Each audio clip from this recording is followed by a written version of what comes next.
Good afternoon, everybody. Welcome to this Young Learner Conference for Ukraine. And we'll just give everybody a few minutes to join. Yeah, absolutely. Thank you, Tim. And please, everybody, let us know which city you are joining us from today. It's always, wonderful for us to know where you're all coming from, whether that's in Ukraine or whether it's sort of outside of Ukraine. But please do let us know in the chat box. So hi to Anna, hi to Ina. Just to add to that, when you let us know which city you're from, I live in Prague in the Czech Republic. It was -13 here yesterday. Also add how cold it is where you are and whether you have any snow there, please. Oh, go on then. Let's see who's got the cold. We dream for some snow in England. Yeah, just I can guarantee you that it's pretty cold in Ukraine right now. So expect minuses. How cold is it where you are, Irina? I believe 0 or below 0. Okay. Wow. Yeah, so I'm from Zaporizhia, for teachers who haven't seen me previously. Hi, everyone. Hi, Vera's in Poland, where we were at the weekend, Tim. Yeah, absolutely. We did see a few friends from Ukraine as well who were in Warsaw. We did. It's always wonderful to see the Ukrainian teachers still hard at work as English teachers, wherever they might be in the world.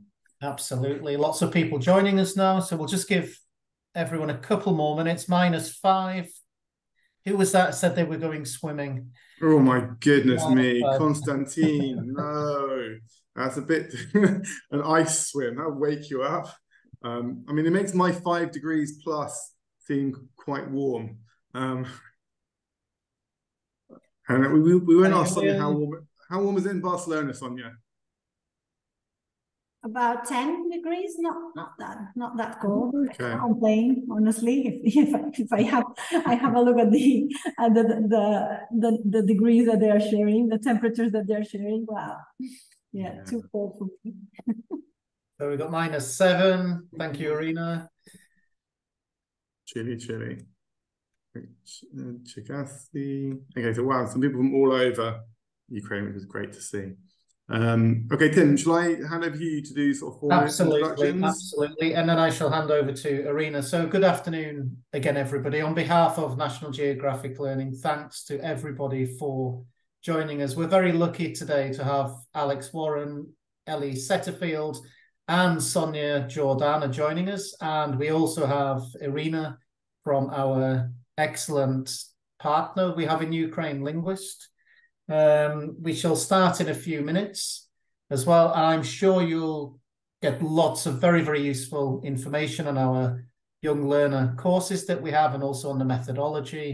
And you will just learn some great tips and tricks as we go along. And also Sònia is going to do a short session on, I'm just going to read what you wrote here, Sparking Learning with Digital Platforms, Sònia, which is connected to how you can do everything digital on the Spark platform that we have.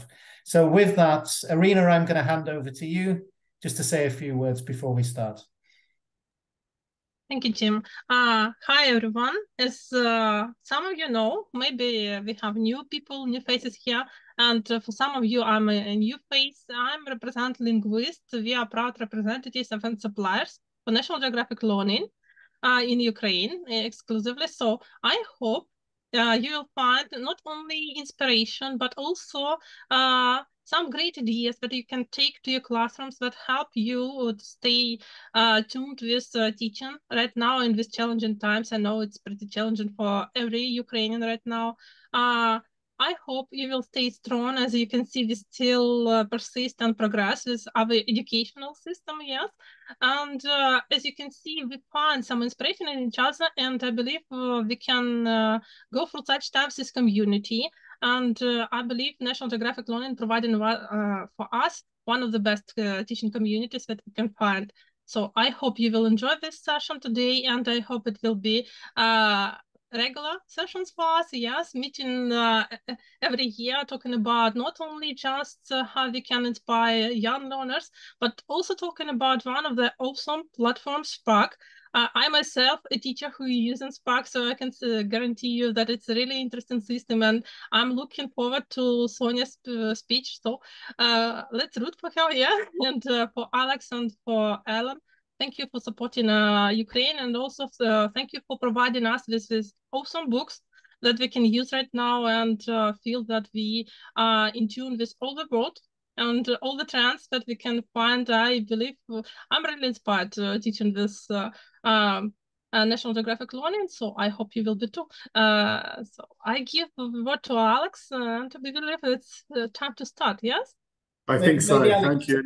Could I just say a few words just on what a great job Irina has done over the year, over the whole of this year. It has been for you, Irina, very challenging as well, where you're located. And on behalf of everybody at National Geographic Learning, Irina, we want to say a big thank you to you personally for everything you've done for us this year. So, Alex, over to you.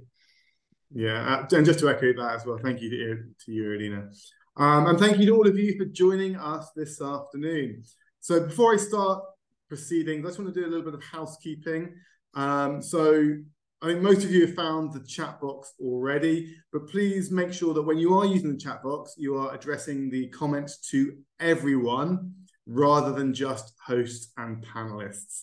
There will be lots of interaction throughout my session, certainly, and I'm sure Ellie will also have lots of interaction as well in hers. So we need to make sure everybody is involved and included in that. Secondly, I appreciate we've got 2.5 hours of sessions for you. So if for whatever reasons you can't hang around for the whole session, please do not worry. The session is being recorded and all participants or registrants will receive a copy of the recording tomorrow around about the same time, okay? So don't worry if you have to jump out for any reason. It's being recorded and you will get that recording. And finally, in regards to certificates, these will also be sent to you via the team at Linguist and Irina in the next week or so as a rough time frame. Correct, Irina? Yes, it will be sent to you within 5 working days. So please give us a week. If you have some problems about it, you can contact me. I will leave you my contact in the chat box. So please save it, even if you have any other questions, but especially about certificates. Yeah. Perfect. Thank you, Irina. Yeah, so and those will also have the correct details for the Ukrainian teachers, right, Irina, in terms of the times and other information that you now require. Okay, so that's the boring stuff. That's the housekeeping done. Let's get started on the session. So just to give you an outline of the time frame for today. So we've had our introductions from Tim and Irina. I'm now going to talk until 5 o'clock. We then have a short break of around 15 minutes. It might be shorter depending on whether or not I go over time. So I apologize now if I do. We then have Sònia from 5:15 to 5:45, talking things all Spark and digital learning platforms. And then we will finish the afternoon off with Ellie Setterfield. And Ellie, remind me what you're talking about. I am talking about project work. Perfect. Okay. So let me just do something very quickly.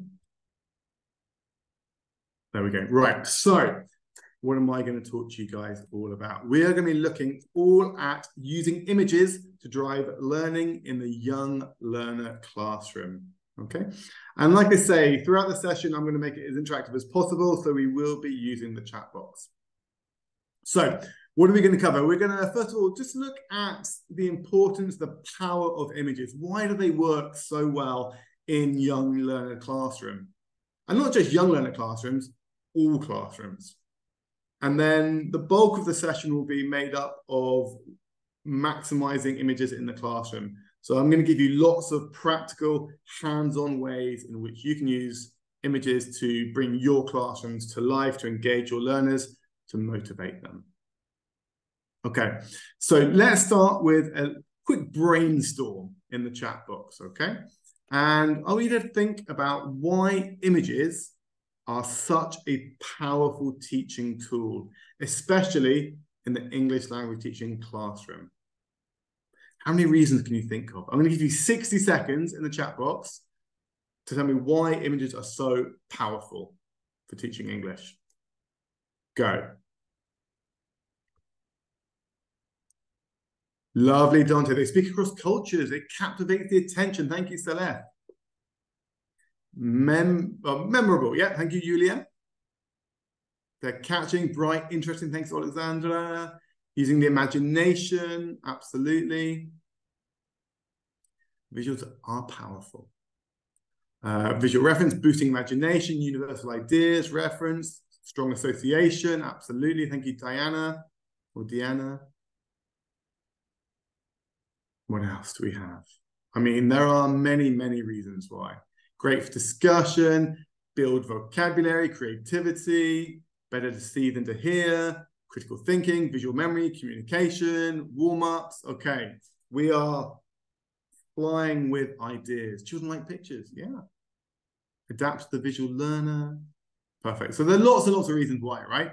And pretty much everything you said on your list is on my list as well. So just to go through that, I think inherently they engage us, they interest us, they get us focused, they catch our attention. Hi, Oksana from Lviv. They make us curious, and we'll talk a little bit more about curiosity in a moment, but they make us want to know more. What's happening? Where are they? Who are they? How do they make this thing? How did it occur? But equally, they elicit an emotional response. We see a picture and we feel something. It makes us have different memories. And I think that can be really, really powerful with learning. It makes a really strong connection with us as individuals.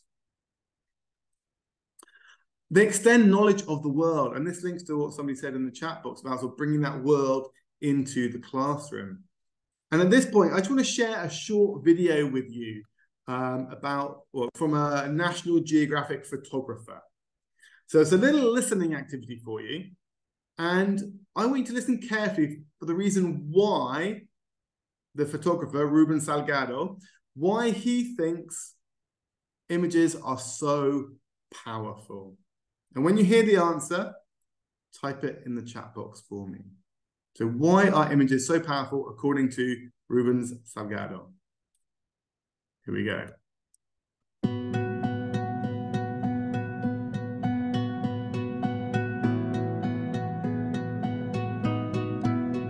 Hi, my name is Ruben Salgado Escudero. I'm a photographer contributing for National Geographic. I used to work in the video game industry, and I wasn't identifying with the projects I was working on. I decided that I should channel my creativity in the real world instead of the virtual world. One of the ways I like to communicate with anyone, whether I speak their language or not, is through universal language, smiling, being kind, being open, showing someone that you're curious about them and allowing them to be curious about you.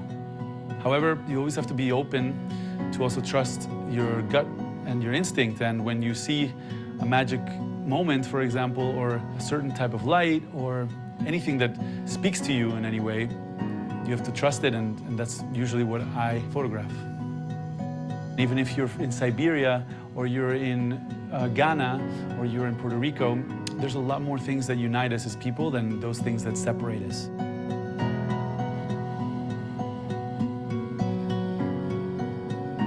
Photography has the power to humanize the other. Through an image, through a picture, we are able to feel something. We're able to humanize or to connect with that person or that topic, even if they're thousands of miles away and have nothing to do with your reality and your world.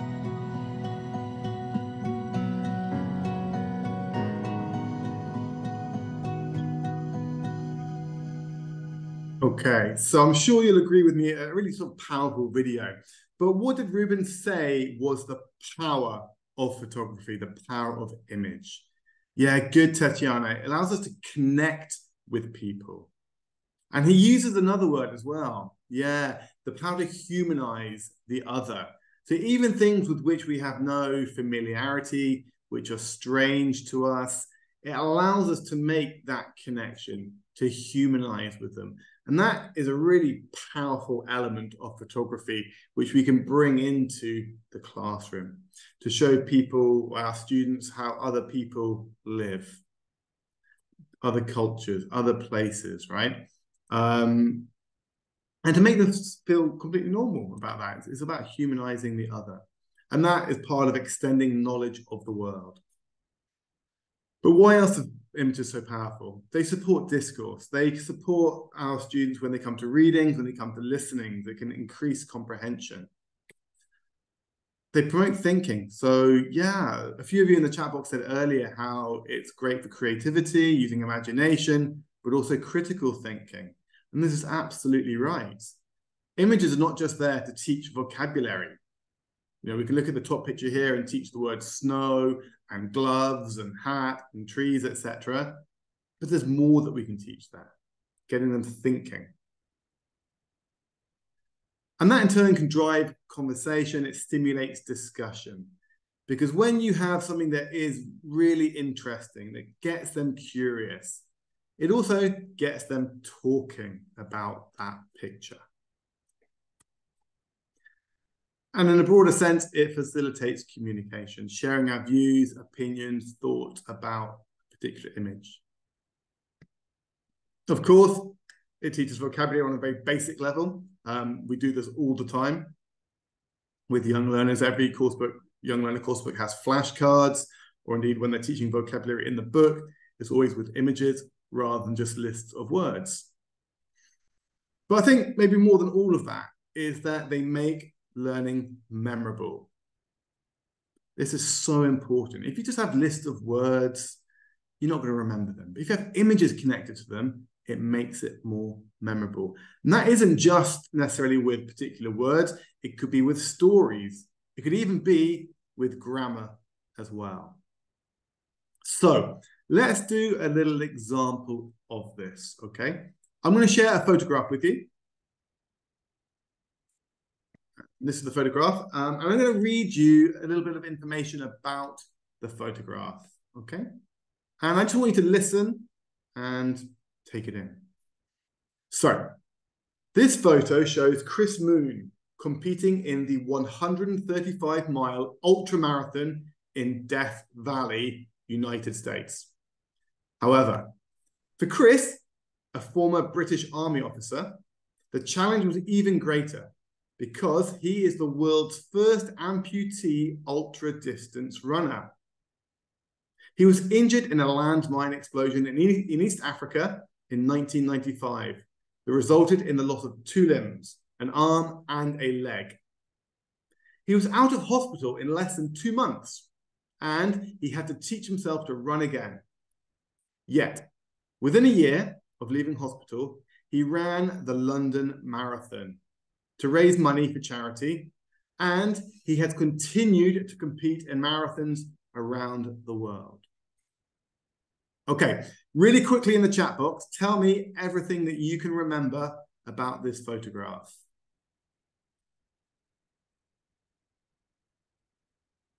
Any details, any facts that stuck in your mind?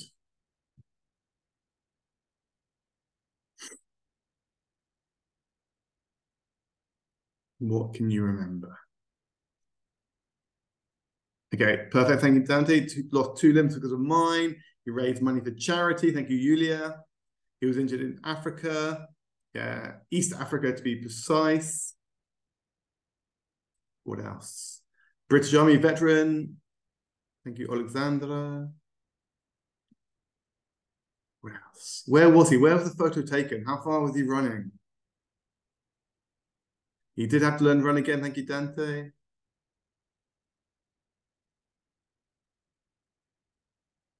He's in Death Valley, United States. I think he runs all over the world. Yeah, good, Tatiana. Okay. So, of course, you know, you've just heard the story. You're going to remember it quite clearly. However, if in a year's time we reconvened together and I said to you, hey, do you remember that story I read you about Chris Moon? You'd be like, Yeah, maybe not really, Alex. And you probably wouldn't remember very many details. You might remember one or two, right? And that's completely normal. However, if I showed you the picture, the same picture here, and I said to you, hey, tell me about this picture. Tell me about this guy. Do you think you'll be able to tell me a lot more details? Or maybe less details? Tell me in the chat box.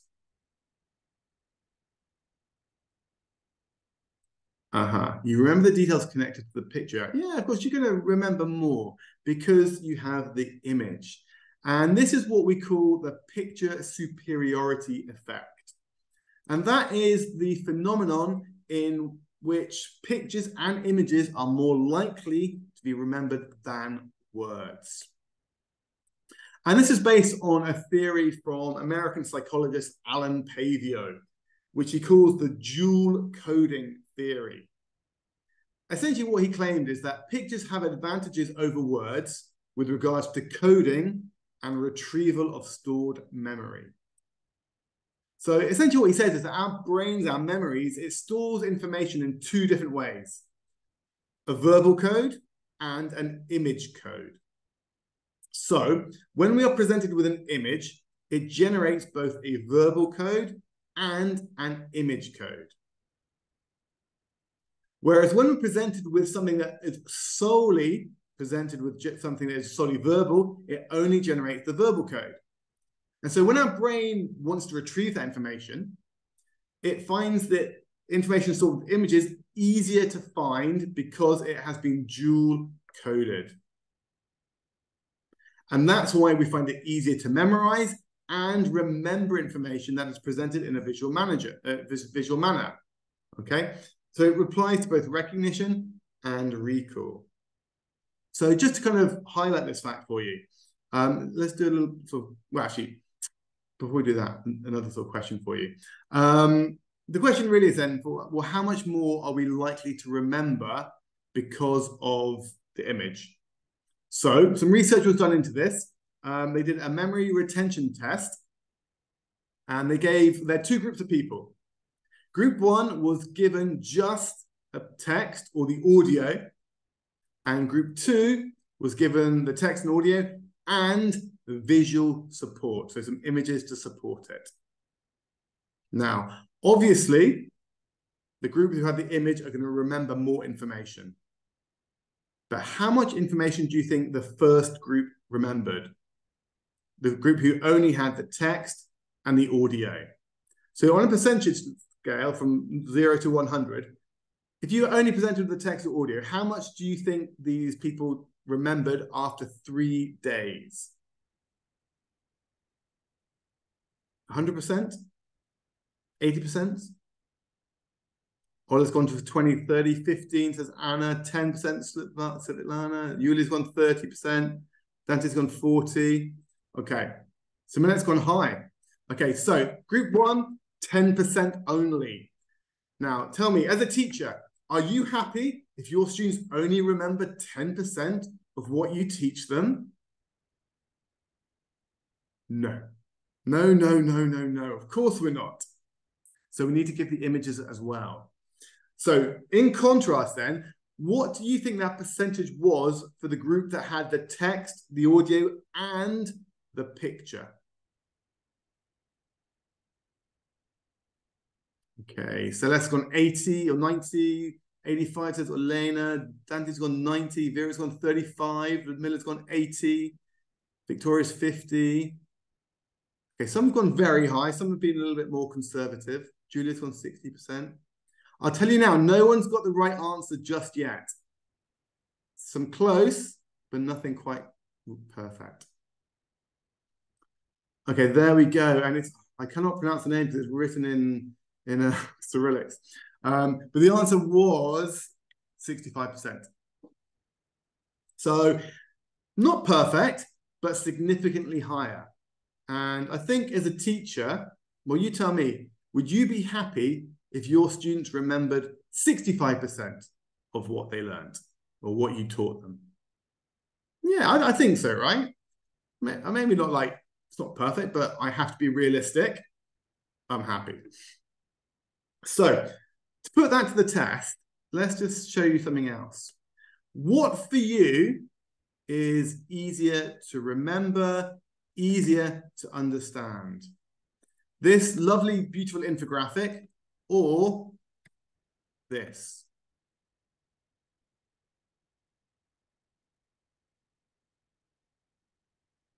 I'll give you a moment to read it.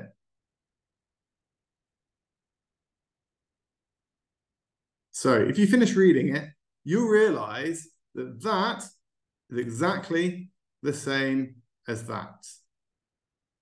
No difference. Same, same.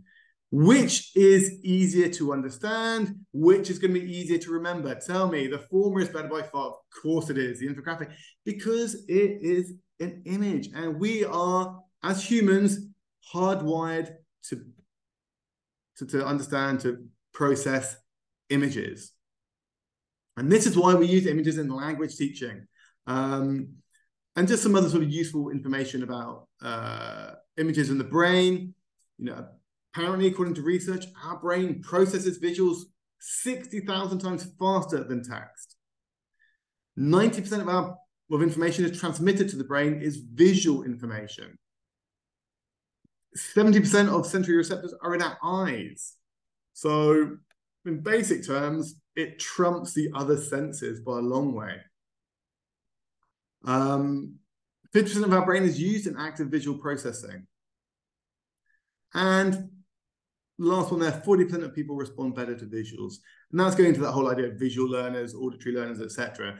I would question that a little bit, but I think we all agree young learners especially are particularly receptive to images because that is how they learn their first language as well.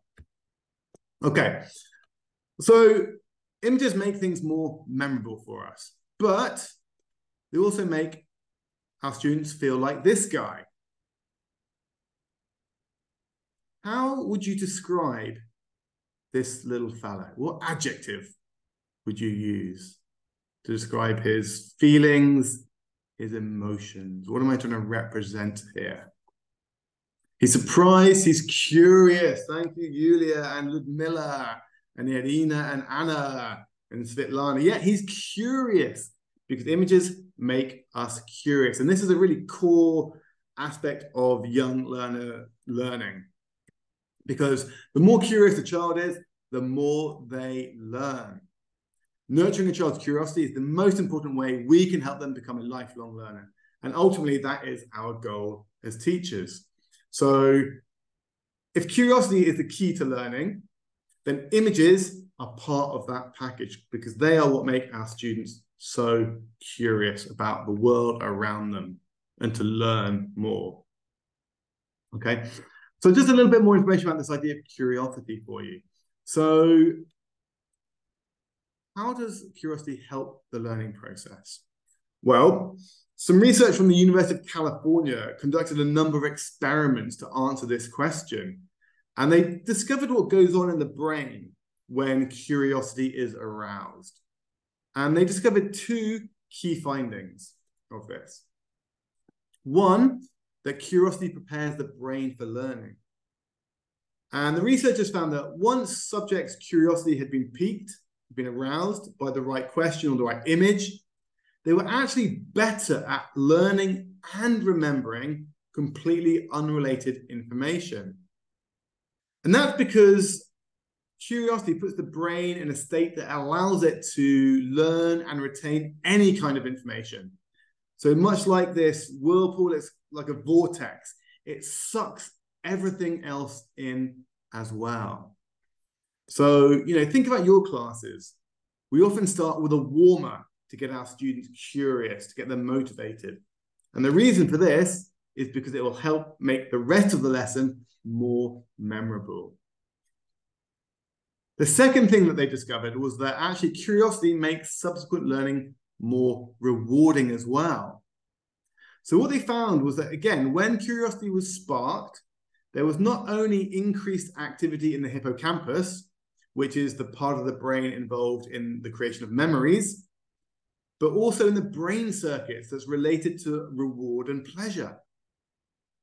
So this circuit lights up when we get something that we like, such as chocolate or money or your cup of coffee in the morning. And it relies on dopamine, a feel-good chemical that is in sort of the natural chemical of our bodies, right? So what we're saying here is basically that when students are curious, it gives them a natural high. It gives them that dopamine rush that makes them feel good about learning. So curiosity is doubly useful. It makes learning fun and enjoyable for your students, and it makes learning more memorable. And the source of that curiosity, so much of the time, are with images. But look, we know this as teachers. Inherently, we know that images work. Our students like working with them. It helps them to learn their language, which is why in so many Young Learner course books, you get this kind of vocabulary teaching. It might be with flashcards. It might be with activities actually in the book. But it allows them to make that instant connection between a word and the meaning of that word, or the definition of that word in their own language. Okay? But there are many more things that we can do with images than just teach vocabulary. Okay? And that's what we're going to look at now. We've done the theory. We can go on to the practical ideas with images now. Okay? So, first thing I want to point out is that words and images are inseparable. We read or hear words and we think of images. We see an image and we think of words. So, using that kind of idea, keeping that in our minds, let's look at some activities.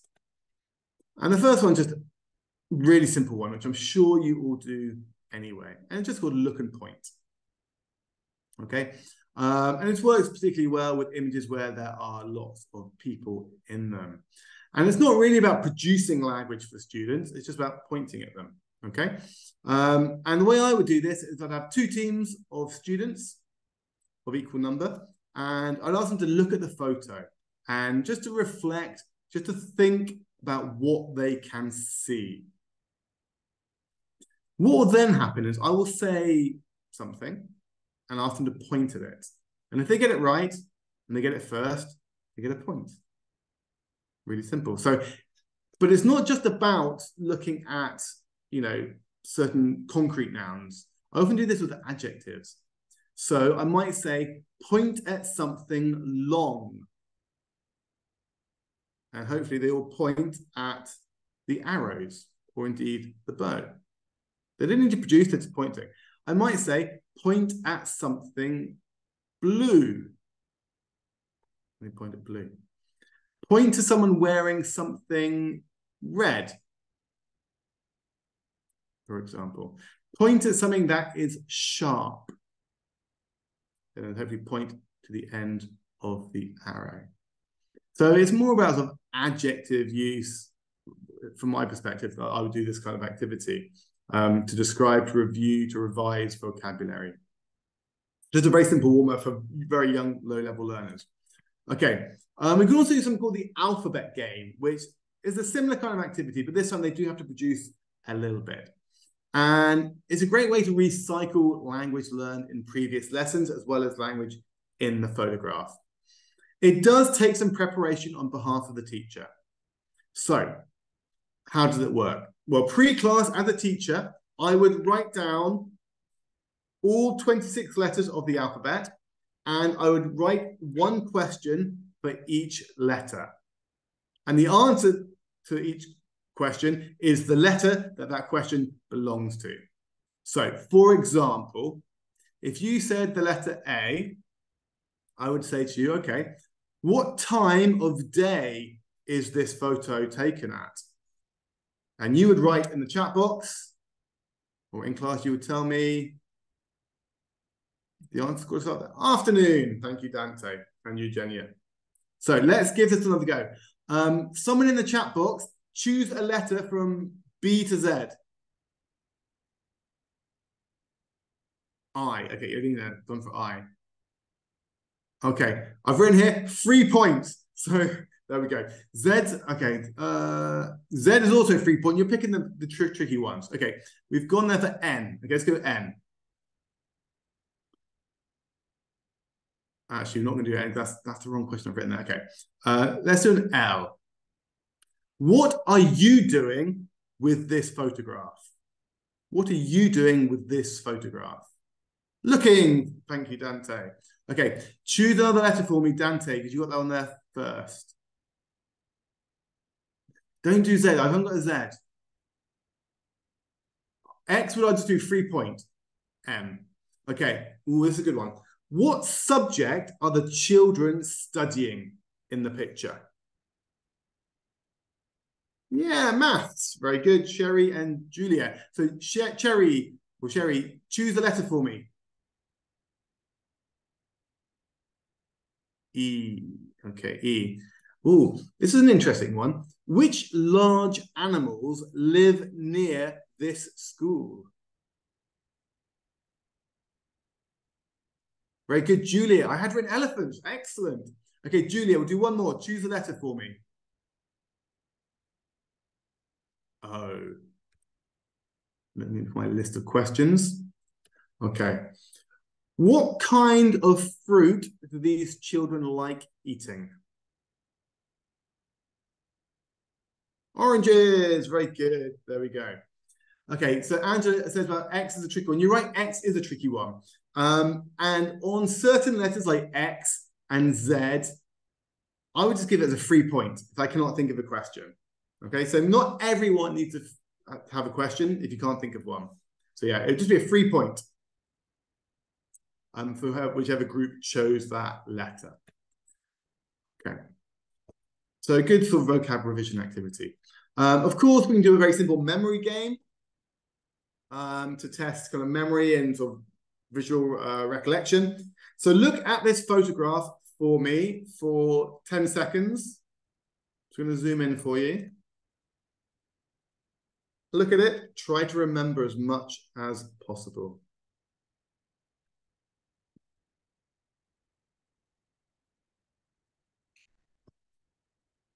Okay, your time is up. Disappears the picture. I'm now going to ask you some questions. How many people are there in the photograph? 6? Okay, I'm not going to tell you the answer just yet. Some come for 5, some for 7. Ooh, a little bit of debate here. 4. So anywhere from 4 to 7. Interesting. Next question. How many of these people are girls? 2 or 3 or 1? Lots of 3s though. Okay, next question. Where are they? Where are they? Yeah, at the beach on the seaside. Perfect. What color jackets are they wearing? Blue, green, green. So you're saying blue, orange, blue and green.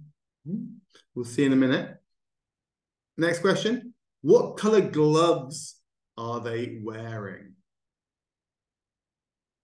Blue, white, orange. See, I'm going in a bit more deeper now, right? Make it trickier for you. And I think I've got one more question. Oh yeah. What is the weather like? What is the weather like?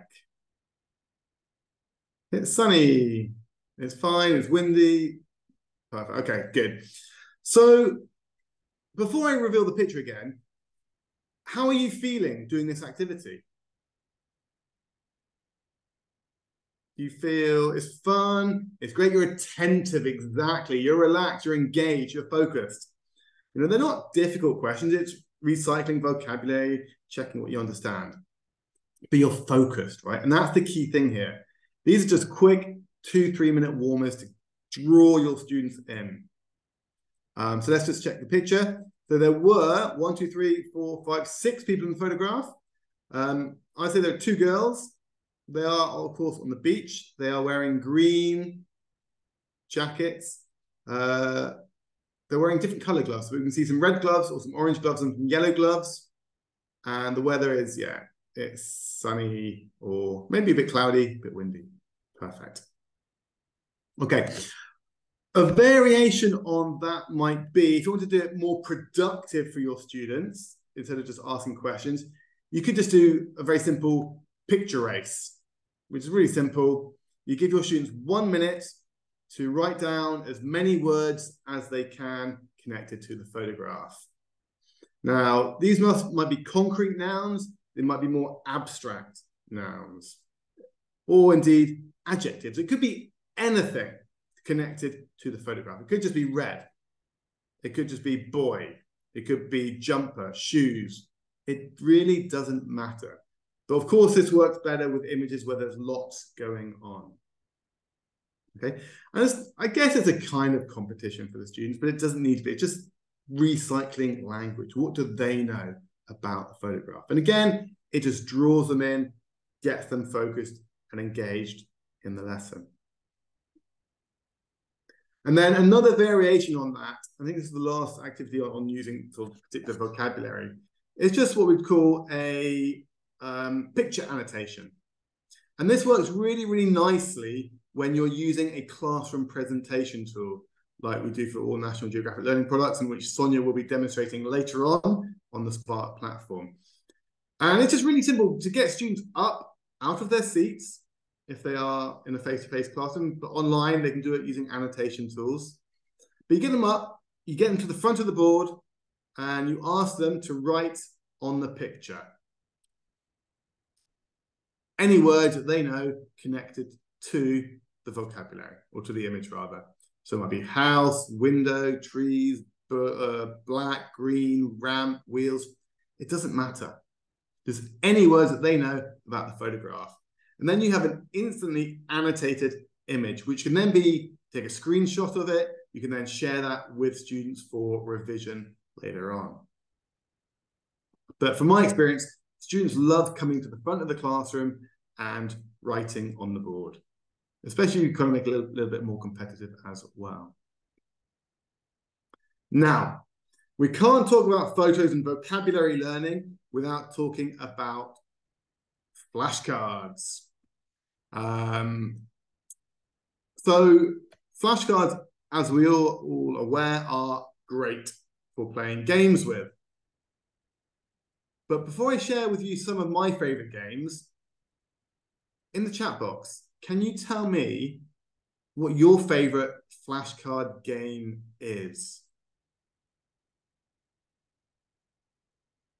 And as you do that, I'm just going to shut my blinds so I don't keep coming sort of light and dark.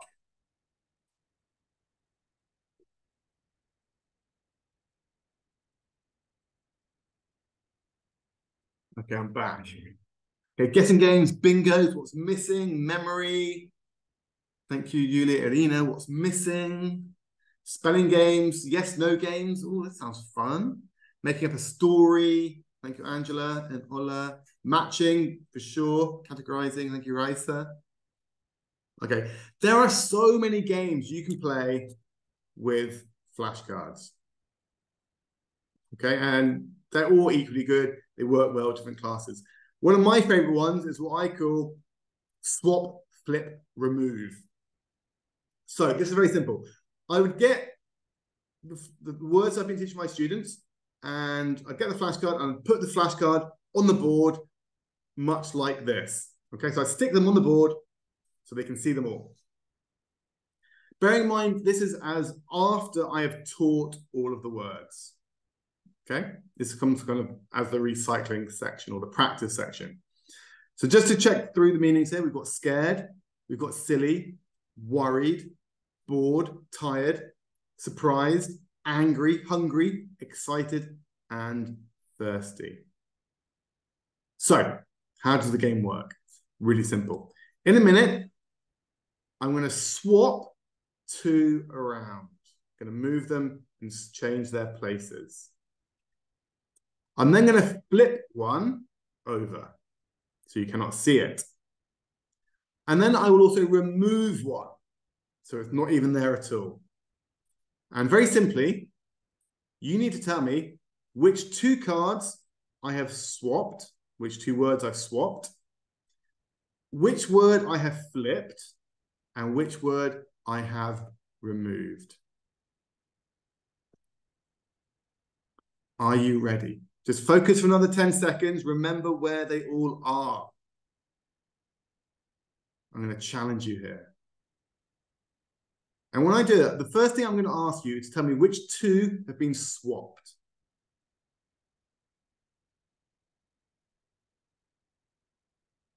Okay, here we go. Let's test you. So tell me in the chat which two words have been swapped.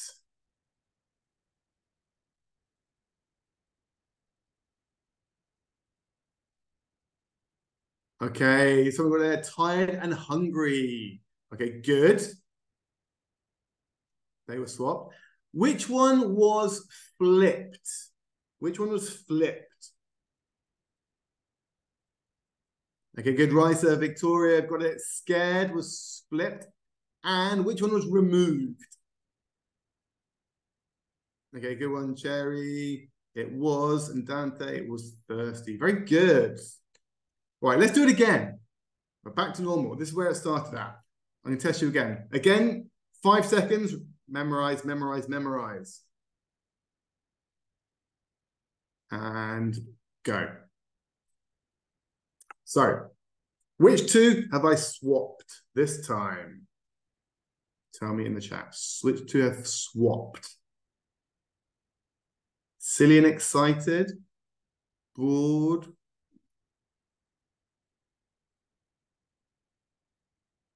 The swapped ones. No one's got it just yet. Bored is one of them that was swapped. What was the other one that was swapped? Very good, I think. I can't pronounce it there. But it was bored and surprised. Which one has been flipped? Flipped was excited. Thank you, Olena. And then removed was, I think a lot of you said this already in the other ones, it was silly. Okay. But again, tell me how you feel. Hopefully you'll say, so looking at these words here, which word would you describe your feelings playing this game? Out of the words on the screen. Excited, there we go. That's the one I wanted you to pick. Did we have interested then? No, but excited, good answer. So a really sort of simple game that you can play. Okay, this time I'm going to do it one more time. I'm going to make it difficulter. This time I've taken the words off the flashcards. Right? So no words, so you've got to just remember the image and the words. I'm making it more challenging for you. I'm increasing that excitement. So, are you ready? 3, 2, 1. So, which two have I swapped?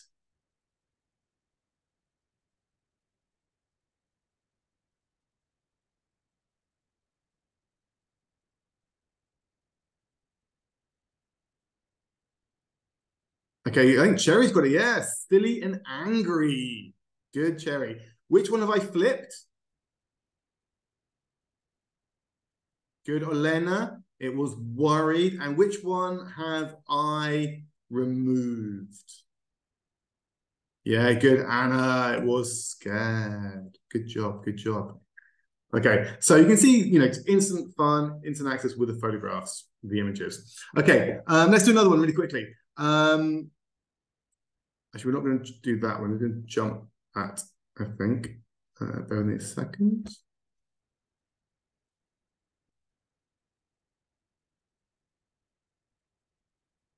Right, I'm jump that side. Okay. So yeah, this one is called Board Slap. Really simple again. I get all my flashcards, I put them on the board. I get my students into 2 teams lined up in front of the board. And I give each team a fly swat. So green team, we have the red team. And the first person in each group, I say a word, and they have to slap the word or slap the picture as quickly as they can. So if I said the word ice cream, slap. Whoever hits it first gets the point.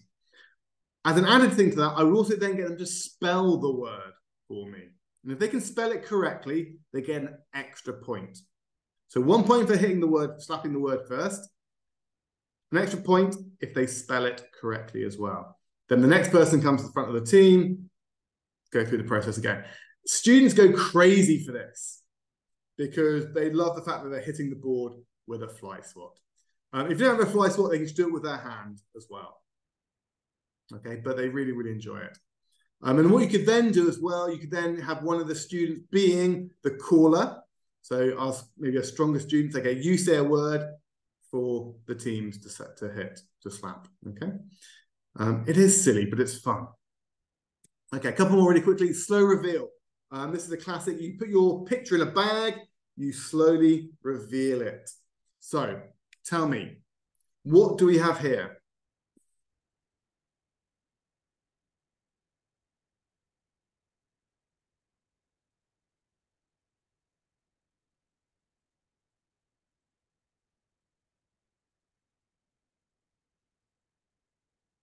A tadpole. Crab plants there. Okay, interesting. A turtle, maybe. A snake. Okay, let's show a little bit more. Does that help you a little? Oh, someone's got for hippo. Interesting, Maria. An owl. The funny looking owl, that one. A snake. It's a little more people saying snakes now. A fish, some kind of fish at the arena. Okay, let's show you some more.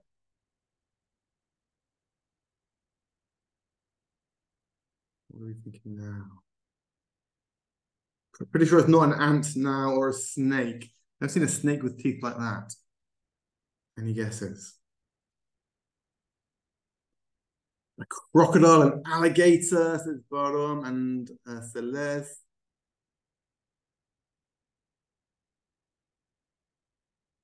Oh, wrong way. A crocodile, says Simonette. Hopefully we're getting there now, right? Yeah, it is. It's either a crocodile or an alligator, but you get the idea. This is a really fun activity you can do, and there's lots of variations on that, right? So if you've got your flashcards, you've got them in a bag. What's in my bag? Oh, is it if it's revising animals? Is it a dog? Is it a cat? Is it a lion, etc., etc.? So you have to guess what's in your bag. So many types. Alligators is an alligator, a crocodile is a crocodile. I'm not going to go into the exact differences of them right now, but they are different, anatomically different in some ways. Okay. Another really simple one you can do, it's just called Where's the, and you just hide different flashcards around the room, and it's great for the receptive understanding of what words might be, but also for prepositions of place. So, where's the elephant on the board? Where's the crocodile under the chair? Where's the giraffe in the window? Where's the camel on the desk, etc., etc. So receptively, they're hearing the words. Okay, what's an elephant? Oh, elephant's that one over there on the board, etc. But look, images are not just great for vocabulary and learning vocabulary. They're also great for thinking, because without image, thinking is impossible. So, a few activities here very quickly about using images for thinking. So, first one is, I love this activity. I talk about it a lot because it's so simple, so easy to use. And it's called I see, I think, I wonder. Now, the I see stage is obviously similar to what we've seen already. What can I see in the picture? I can see people, I see a mountain, etc.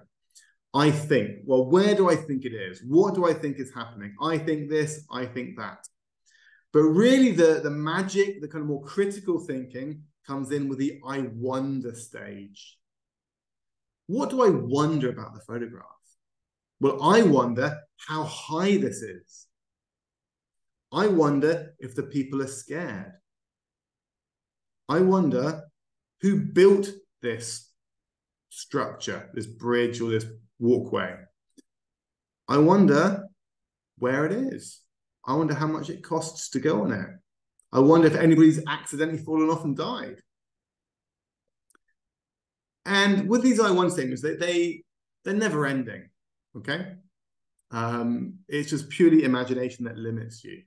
And of course, with younger learners, you might want to support them by giving them some question frames, so who, I wonder when, I wonder how, I wonder what, etc. Okay? So look, let's do another example of this with another great image from Wonderful World. So tell me in the chat box, what do you wonder about this photograph? And Dante, make a great point. You're absolutely right. There is no wrong answer. And because there's no wrong answer, it encourages learners to speak, to share their ideas and their thoughts with the rest of the class, because they can't be told that they're wrong. So with that in mind, tell me what you wonder. I wonder how long he's been working here. I wonder how much the hippo eats. I wonder how big the toothbrush is, or the size of the toothbrush, the big toothbrush. I wonder what the toothbrush is made of in terms of the bristles. I wonder why he's so close to the hippo. I wonder what they use a toothbrush for. I wonder if the hippo likes the procedure. I wonder if the hippo likes his teeth being brushed. I wonder, do they use toothpaste? I like that, Cherry. Thank you. I wonder how old the hippo is. Yeah, love that one, Anna. I wonder what the name of this job is. I wonder what the hippo is called. I wonder what he's doing. I wonder how many teeth he has to clean. I wonder if the hippo enjoys it. I wonder if the zookeeper, if he brushes other animals' teeth. Well, that's a good question, Oyen.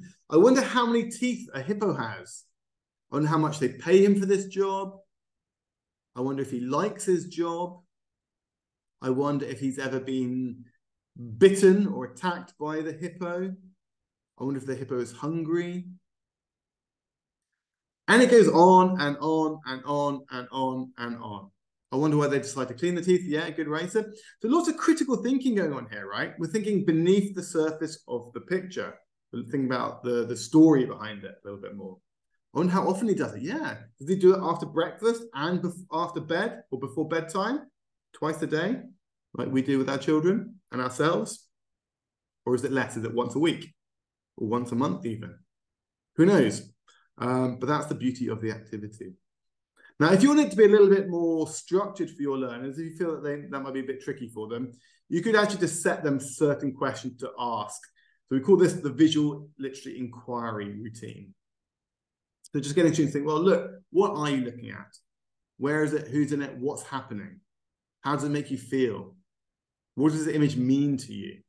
What is the story behind the image? Okay, so it's more guided, it's more scaffolded and structured for your learners as a sort of basic discussion. Okay, so what's happening? They are dancing. How does it make me feel? It makes me feel happy. It makes me feel excited. What does this image mean to me?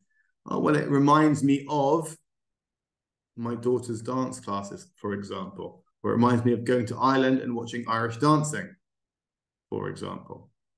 So there's no right answer or wrong answer necessarily. Just getting students thinking about what they are looking at. And if your students are maybe slightly stronger, you've done some question formation with them, you could do an activity called Interview the Picture. So imagine you're going to interview, I love this picture, by the way. This is a great picture from Wonderful World. Imagine you're going to interview these men. What questions would you ask them? Think of at least 5. And again, with this, you could provide them with language frames or question frames. So what, how many, why, do you, when, where, who. Okay? So again, really quickly in the chat box, I want you to write down some questions that you would like to ask these people.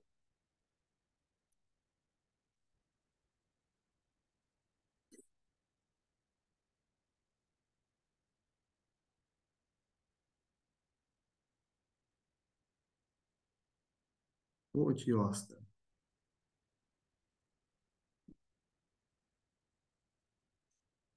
Is the sport dangerous? Is it scary? Have you ever thrown up? Yeah. How do you feel? Where are you? How do you learn it? Is it difficult? What's the sport called? Thank you, Ole and Tatiana. How many times do you need to be professional? When did you first try it? How much does it cost? Who inspired you to do such a crazy thing? How many feet to do? Why did you do that? Exactly, right. And of course, you know, depending on the level of the students, they're going to make more complex questions.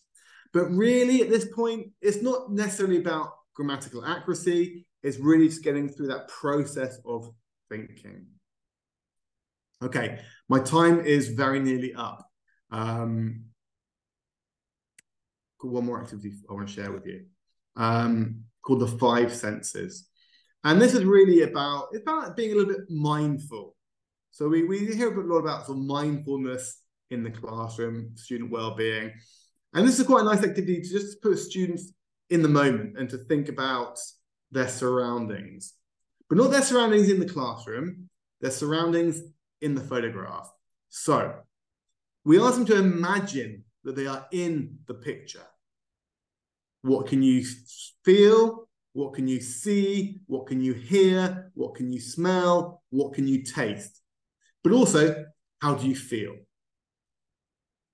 So maybe I can feel the cold wind on my face. Or I can feel my fingers beginning to freeze. Or my feet, my toes freezing. I can see people. I can see a great big glacier.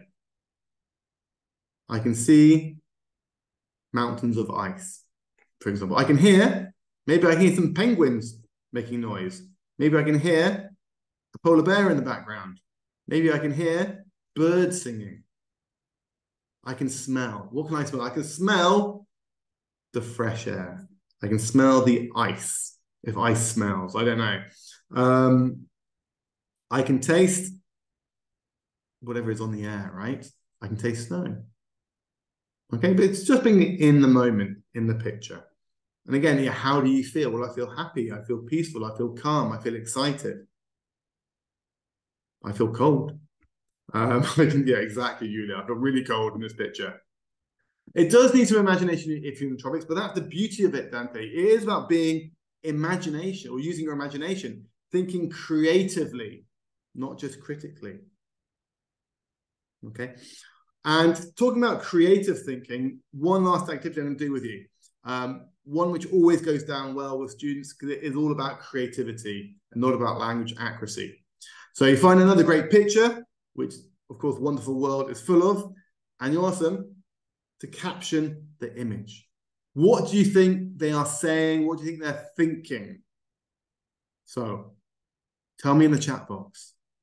What are these two adorable, beautiful pandas thinking or saying to each other? Yummy, it's tasty. Or, hey, this is my bamboo. Get off. Or get your own.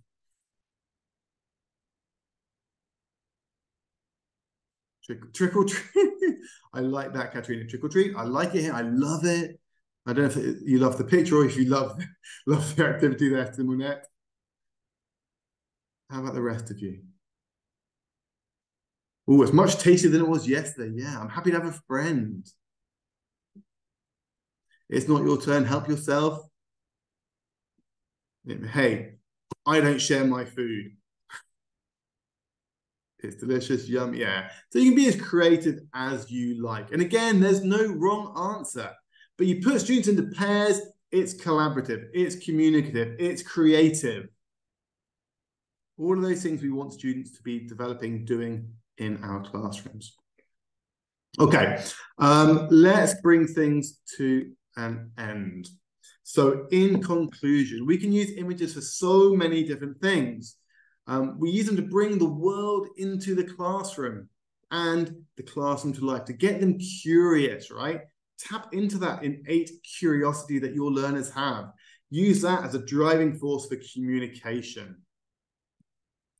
Of course, use it to develop vocabulary, to review, to revise vocabulary. Develop visual literacies of understanding the backstory of an image. So the critical thinking aspect of it. We didn't get a chance to look at how images can help with comprehension when it comes to reading. but it can definitely support comprehension of reading and also listening. But above all else, it makes learning memorable. And hopefully you will remember this session, not because of what I've said, but because, well, maybe partly, but mainly because of all the wonderful, beautiful images that we have seen throughout the session. So, just to finish with a quote here, images speak to us. They give rise to outbursts of emotion, thought, and curiosity. They bring back memories and remind us of the experiences that we have had. Images refresh the part of the brain that words alone fail to reach. They are multifaceted. They can be used on so many different levels. So don't just use them for teaching vocabulary. Use them for games, use them for thinking, use them for creativity. Okay? So listen, it's going to be break time in a moment, but take some time to reflect in the break time. Which of the activities are you going to try out with your classes? I want you to choose at least 3 and tell us in the chat box. If you've seen all. Okay, that's great. So listen, thank you so much for your time so far today. We're going to take a short break for 7 minutes because I ran over by 7 minutes. And we need to start on time at 15:15. So take a 7-minute break. Grab a coffee, grab a biscuit, a cake, whatever you need. And we'll see you in 7 minutes, or 8 minutes rather, when we will have the wonderful Sònia and Jordana talking to us all about Spark. But before that as well, just to let you know, all of these activities, or not the activities, all of the content or the images, they came from the Wonderful World 2nd edition series published by National Geographic Learning, which of course you can find out more about from the team at Linguist, specifically from Irina. And her details are there. And I'm going to leave those details up during the break time. If there are any questions, please pop them in the Q&A box rather than the chat, because the chat is going past really quickly. So any questions, pop them into the Q&A, and I will answer them during the break time.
Thank you there, Raisa. So yeah, swaplet remove, so reveal, interview the picture, good stuff. Lots of you said all as well. Perfect.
Hi there, Tatiana.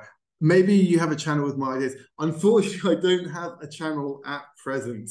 I'm unfortunately a little bit too busy to create that, but maybe something to consider going forward for sure. But what I will say as well, we do have the National Geographic Learning, where is it? The blog as well, where I do write articles, and I think I've got one on there about the use of images.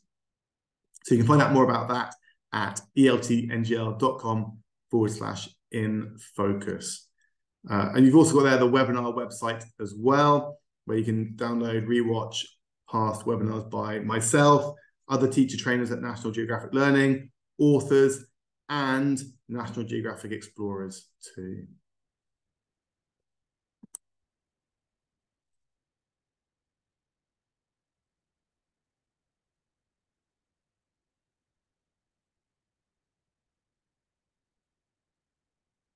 Absolutely my pleasure, Valentine. Really is. It's always a wonderful pleasure to speak to the teachers of Ukraine. And thank you for all of your interaction as well. So much chat in the chat box.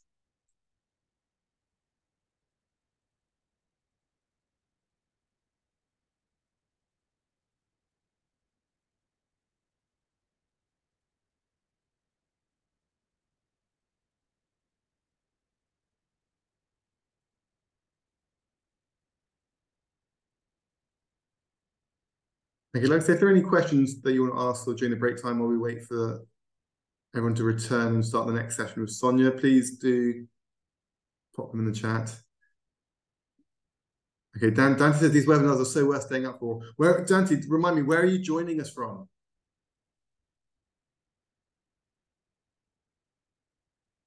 I'm going to guess the Philippines, but I might be wrong. There we go, Philippines here. From Mexico, from Oman, okay. We have a quite global spread of teachers. Okay, Sonia, how are you doing? I'm good. See, I think you're doing some last minute work there, right? Getting yourself ready. Okay. So listen, we've got a couple more minutes just before Sonia starts. So I'm going to stop sharing my screen to allow Sonia to share her screen. Thank you. Okay. We'll wait for a couple of minutes till yeah.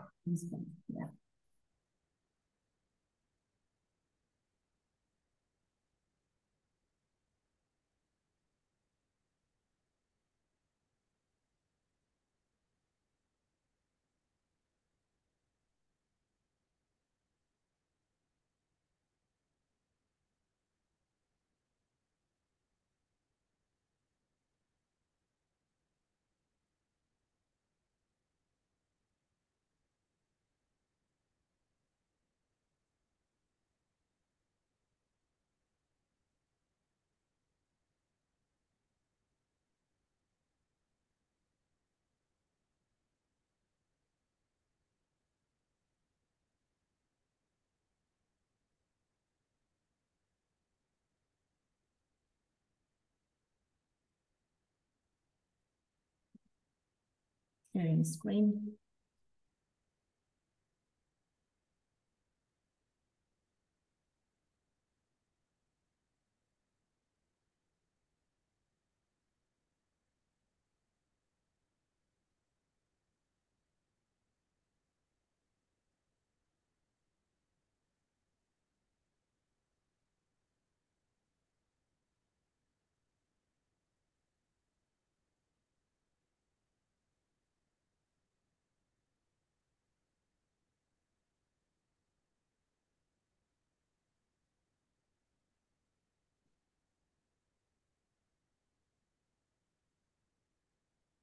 Okay, I think we are on time to start, right? Sonia's 1:15. So hopefully you all managed to get your teas, coffees, cakes, biscuits during the break time.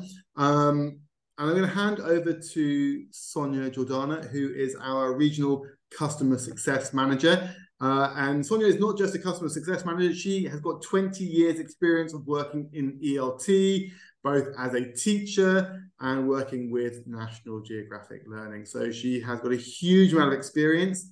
She is the absolute queen of all things Spark. And Sònia, I'm going to hand over to you. Thank you very much, Alex, and thanks for a great, fabulous session, as always. So, yeah, welcome everybody to those who are joining now, and thanks for being here. My name is Sònia, as Alex told you. I'm the CSM for NGL, for National Geographic Learning in EMEA. And in this session, as you see, it's called Sparking Learning with Digital Platforms. So in this session, we will learn about digital tools, the digital tools and resources available from our digital platform, Spark. For those who don't know it yet, we will have a look at it very much today. We will learn about the resources available from Spark, and basically resources that will make your life as teachers just easier, and also your students' life easier in their language learning process. Okay, we're going to be talking about Look, basically one of our young learners, series for young learners, and we will provide you with some tips to take back to your classroom, to spark learning, and to help you bring your classroom to life, which is obviously NGL's National Geographic Learning's mission. Yeah. If you have any questions as we go, please drop them in the Q&A section, as you have been doing so far, and we will make sure we cover them at the end of the conference today, or we can follow up with you in the upcoming days. Okay. So let me walk you through the agenda for the session. Well, as I said, we will start by discussing and analyzing the importance of using digital resources alongside print. And we will go through the benefits of using digital in ELT, particularly with young learners. Okay, we will do that through an overview of National Geographic Learning's digital platform, Spark. Okay, you will hear about Spark a lot today. We will see how Spark can help you as teachers and how it can help your students in their English language learning journey.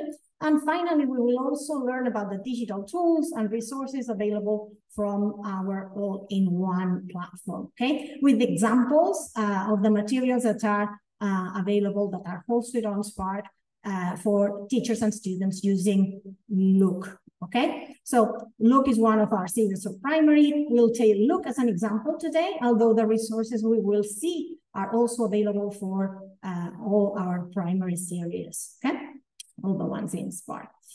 Right, so let's get started. And let me start by asking you this question. What do you generally prefer as teachers? Do you prefer print? Do you prefer digital?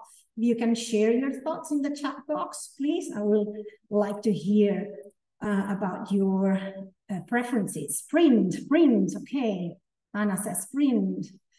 Right, more. Let's see. Wow, we've got majority of you saying print. Hopefully by the end of the session today, you will have more arguments in favor of digital.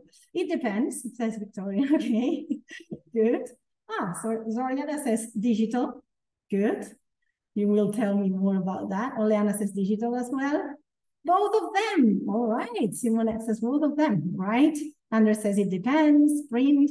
Okay, good. Thank you for your comments. So what about your students? What do your students prefer? Let's see if that changes or the answers or not, if your answers vary. Digital, oh, digital. Oh, so far, we've got a clear winner here. Digital. All right, both of them, right? Some students say print. Mazen students would go for print. All right. So it seemed that digital was starting to win, but then we got a balance. Right. So let me tell you about what our perspective is at National Geographic Learning. So before the booming of technology integration in the classroom, most teachers usually, probably like you, relied only on the textbooks or existing published book-based materials to structure your teaching learning process, right? But since the pandemic, basically it was because of the pandemic, the use of digital platforms in ELT has been extensively advocated, right? And many schools and institutions have incorporated digital resources to their classrooms, and the use of technology in language education, such as gamifications or applications and devices, is no longer seen as a threat, as some of you well said. So while the point I want to make is that while language education and learning have significantly benefited more from digital tools, there are still teachers, some of you are examples of that, who have maybe arguments against tech-aided education, and some may consider that students get distracted. Is that the case? Yeah, in class due to technology. And also we must obviously bear in mind that internet connectivity is not good or consistent everywhere, right? And that not all teachers are tech savvy. That's also true. So this is why those who advocate for print materials believe that the role of print books is important and cannot be ignored entirely, right? And I'm sure that you will agree with that. So let's analyze this a bit more in detail. And let's focus on print, okay? So think about it. If you think about print, and those, especially those of you who have written print, as you know, when I first asked you, what are the benefits of using printed materials with young learners in ELT? Again, if you can type your comments in the chat box, that would be great. Nice. Okay, we can see it's visual. I appreciate that's what we mean. Yeah. Tangible, practice writing, yes. Use it when there is no internet or electricity, very good point, yes. Easier to use, no need for computers, yes. Good, any others? Practical, right. Just think about it, because later I will ask you about the benefits of digital, right? And we will see if those outweigh or not the benefits of print. Answering exercises, they can touch more senses and are involved. Yes, easy to use. Right, so you've made very good points. Time saving. So based on recent research, and when asked about why print materials are good in ELT, most teachers have mentioned these factors. Right, and some of you were very straight to the point. Easy to use, yeah? Perhaps what makes print materials stand out is that they are time effective and cost effective, yeah? Print materials are readily available and easy for teachers and students to use, as some of you said. And since teachers and students are quite familiar, you know, with these print materials, then using them don't require an extensive orientation or an intensive orientation or training, okay? Besides, as you can see here, other benefits are listed on the screen. Printing material has always played a major role in the teacher's classes because of its adaptability, okay? When teaching a new topic, you can easily adapt it. Then it causes less distraction, as some of you have said. Perhaps unsurprisingly, people who read ebooks, if you think about your day-to-day hobbies, or when you use online resources, you tend to get sidetracked, yes, more easily, because the internet is right there at your fingertips. Obviously, print books help children become better readers. And just thinking about reading skills, that's absolutely true. For instance, there's a recent study of young children between the ages of 3 and 5 revealed that kids had lower comprehension of the story when their parents read to them from an ebook as opposed to a print book, right? So yeah, basically those are good examples. They're also easier on the eyes, as you have said, because electronic books can cause screen fatigue, and with print books, you don't have to worry about that.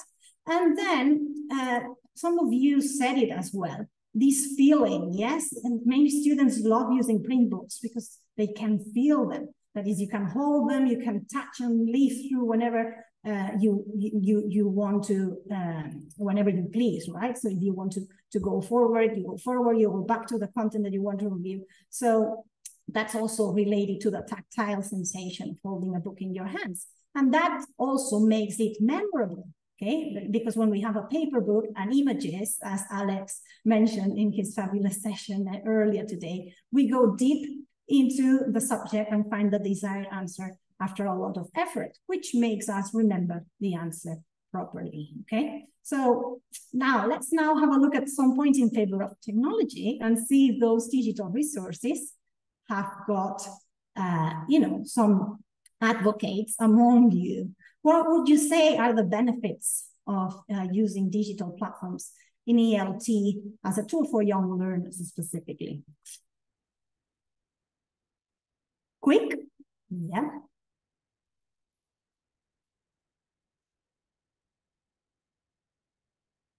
Online lessons, right?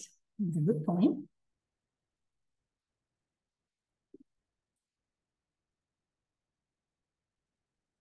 Any others? Audio and video materials, absolutely, yes.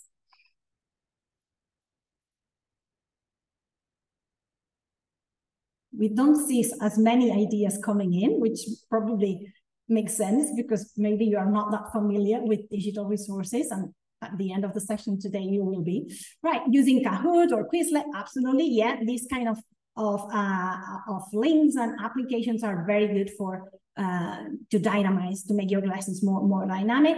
Save teachers time, yeah, easier dissemination, easy to edit and redesign, absolutely, very good point in terms of publishing. Easier assessment, yeah, more portability, yes, requires less space. Very good points, all the ones that you have made, and many of those will be here. So, yeah, absolutely, you have got most of them right. So technology helps making the learning process faster, as you said, it's quick, yeah. It's more efficient in some ways, probably not in others, but in some ways it's more efficient and especially more interactive than paper, yeah. Students learn faster, they stay engaged because they will find lots of amusing activities and interactive activities, and they retain content more with, you know, not only face-to-face classes, but also, as you well said, virtual or hybrid lessons that include the use of digital resources, because digital can be incorporated to your classes, even if they are face-to-face, right? Among the benefits to implementing digital resources in the classroom, we also need to know that obviously they are better for the planet, that they are green, yeah, and they are modern. They include a variety of media types, as you well said, audio, embedded video, alongside visual images that obviously are there. Yeah, you will find National Geographic photography there, and they are fully interactive and, most importantly, available anytime, anywhere. And in most of the cases, like in Spark, online and also offline. Yeah. So you don't need to worry about students who leave their book behind because they can access it there. And obviously these devices and software used by students make them future ready and tech savvy. Okay. So because they will need this kind of skills in the future in their careers and in their studies. Also, a good point to make is that many of these digital platforms also function as collaborative platforms for students to work with their peers and to help each other. And they can take in projects, they can take part in projects, okay? And basically, it's a very important point to mention is that they allow students to work at their own pace, right? And also teachers, they can assign activities to students that, you know, if they're struggling with specific skills, with specific content, and they need extra practice, teachers can assign activities, as we will see today, okay? So all in all, these kind of teaching and learning materials, as you know, not only digital, but also print, all our teaching materials need regular updating, and it's very easy to update digital resources, right? You don't need to wait for reprints, okay? It's easy to do. Right, so based on, you know, the arguments in favor and the arguments against, or the arguments in favor of print and the arguments in the contributions that the digital materials have in ELT, and given the convincing points on both sides, at National Geographic Learning, we believe that the best approach is a balance between paper and digital resources. And we have seen that there are advocates of print and other case of digital.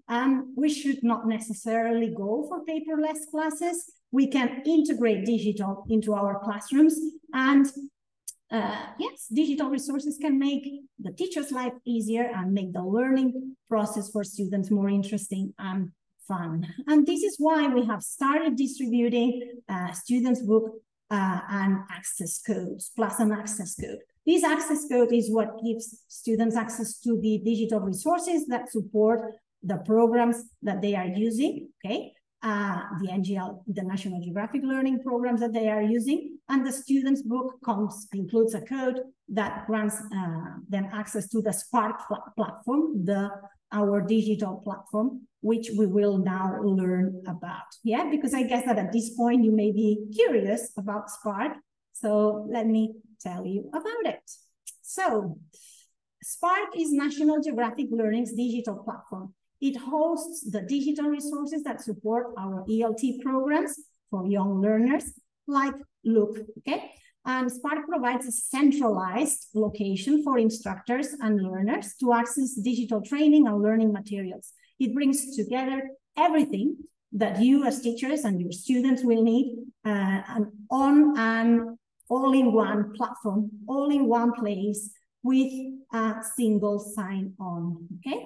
What does it mean? So, well, the platform has been designed to support every stage of teaching and learning, from preparing and teaching live lessons to assessing class and individual performance, assigning extra activities, okay? Everything is in one place behind a single username and password. So to make each tool easy to find and easy to use, okay? So one set of credentials to access everything you need, okay? And this is the link to the Spark platform, which you can see here at the bottom, learn.eltngl.com, which is also available from the QR code that you have on the right, okay? So now, let's talk a little bit more about Look and the resources that you will find in Spark, but also bearing in mind that, as most of you know, at National Geographic Learning, our mission is to bring the world to the classroom and the classroom to life. And we do that as well through the real world and authentic content that is featured in our programs and in Spark, okay? So the digital content available has, is linked to the programs and is obviously in line with the curriculum followed in our books, okay? We offer teachers digital training and professional development, right? To make sure that they understand how they can integrate such digital resources into their classroom and to help their ELT students use technology, obviously, in order to increase their motivation, their engagement, and basically to make their learning process more fun. Okay, let's now analyze how Spark can help you, teachers and young learner students. All right, we will do that by answering these three questions. What benefits can Spark bring to you as teachers? How can it help you in your day-to-day teaching, basically? And how can Spark benefit your young learners, your students? Okay, right. So basically, talking about teacher benefits, and based on everything that we have discussed earlier, obviously there's no denying that digital technologies have transformed teaching, and particularly ELT in recent years, especially after the pandemic. But, with digital platforms, you have, platforms like Spark, you have expanded opportunities for language learning, for tracking student progress, and for continuous and formative assessment. That allows you, teachers, to tailor your teaching and respond more effectively to your students' needs, okay? So let's have a look at these benefits quite quickly, and I will then show you some examples that are taken directly from Spark. So Spark is available, so it's suitable for all learning environments, as you well said, face-to-face, fully online, or hybrid. Then everything is in one place. You can use the interactive software, the interactive whiteboard software, the iTools, as some of you may call them. We call it classroom presentation tool, okay, to make your lessons more dynamic and fully interactive. Then you will find all the teacher resources that support our programs. They can be found on Spark. And you can assign extra homework, extra activities, extra practice for your students to complete, and that is auto-graded, okay? So it's easy to use. It can be used online. It can be used offline as well. You've got audio, video, and the answers integrated as part of the classroom presentation tool. So no need to rely on the teacher's book to, to check answers. And obviously, it allows you to save time because all the activities are auto-graded, okay? Except for the open-ended, so speaking and writing, those would need your feedback. But the rest, so the majority of activities in Spark are auto-graded. Then what does it mean? So it means that you can obviously tailor your teaching and respond effectively to your students' needs. You can assign activities to students that would need more practice rather than others, and identify, areas of weakness. Okay, very good for mixed ability classes as well.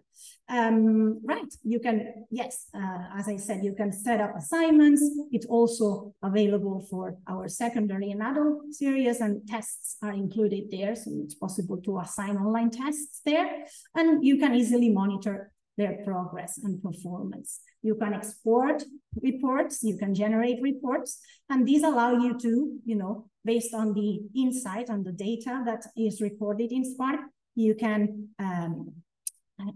use that data to drive student progress, okay? What about students, right? And some of you have already mentioned some of these benefits before. With the Spark and with digital platforms like Spark, students become active learners, right? Instead of passive recipients, they become active learners. And so platforms like this allow more profound and more, enriching linguistic immersion, because students complete their English course via interactive activities, with games, with real world and engaging content, and with lots of practice, right? We have estimated the amount the number of hours that students would need to complete the activities that are part of most of our Spark programs are between 20 and 24 hours of additional work. Obviously, it's up to you if you want to assign those activities, but that's available, so extra resources. As I said, they get instant feedback when they complete an activity. And there are also tips and guidance on grammar and vocabulary, so vocabulary support. We will see examples of this in a moment. The student's ebook is included. That is a fully interactive digital copy of their student's book, the printed book. Okay, they can track their own progress as they complete activities. And most importantly,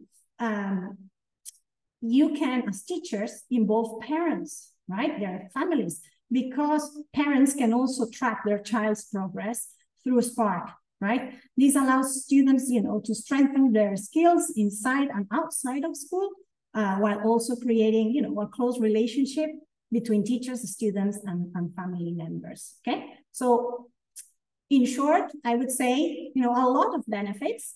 Now, with this tool, with this diagram that you have here, I wanted to summarize some of the key teaching jobs that Spark supports, and also summarizing the digital teaching and learning resources that support our programs, okay?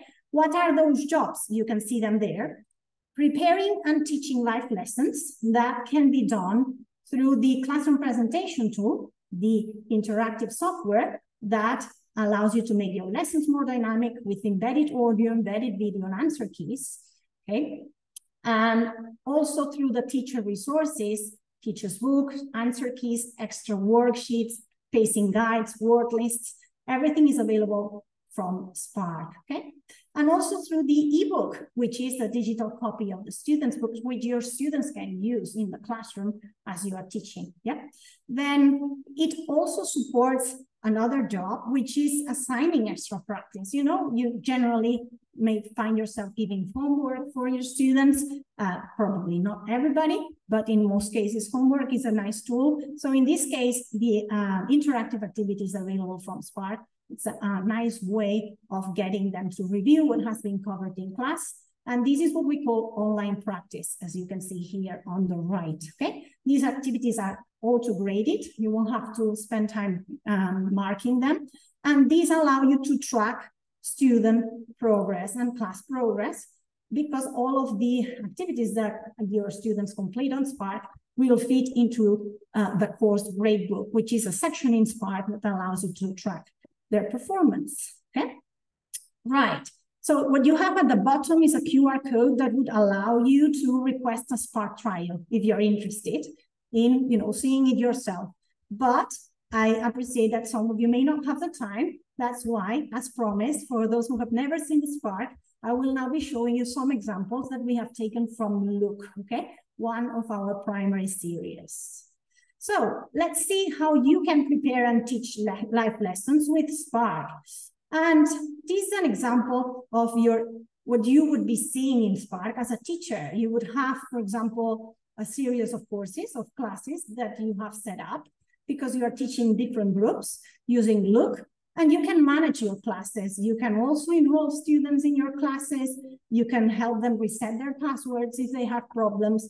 But once you click on any of these tiles, you launch all the resources, the teacher resources. You can access the CPT. You can set up assignments, okay? What you can see now is the dashboard from where you gain access to everything. So teacher resources include, as I said, a number of downloadable and streamable resources like the teacher's book, answer keys, word lists, extra worksheets that can help you plan your classes, okay? You can filter by resource type and easily access those.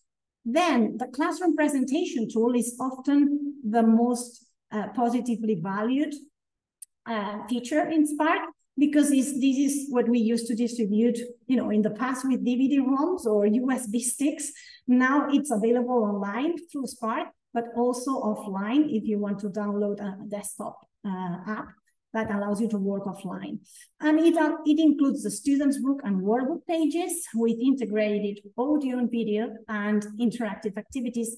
You can reveal the answers one by one or all at once, okay? Actually, there is a short video that I would like to play, but I don't know if we're gonna have the time. So probably it would be better if I just share the link to this video, which is on YouTube. And you can, if you're interested, you can take a look at it later. This will, it's actually a walkthrough about the classroom presentation tool. As I said, rather than playing it now, I would encourage you to watch it and learn more about the classroom presentation tool, because basically what it includes is, examples of how to access every unit, how to go to every single lesson, project the content of the book as your students have it in their printed books, but in a fully interactive way with embedded audio, embedded video, games, and activities. All the videos include the video scripts, so very easy to use, okay? Right, then let's move on. As I said before, while you're using the CPT, your students may appreciate having a digital copy of their books, and that's the student's ebook, okay? So they will have a digital copy where they can save their own answers, they can make their own annotations, and visual support during the class, not only if they have their printed books, but also in a digital format, okay? And then let's talk about assignments. What is it that you can do if you want to give them homework, right?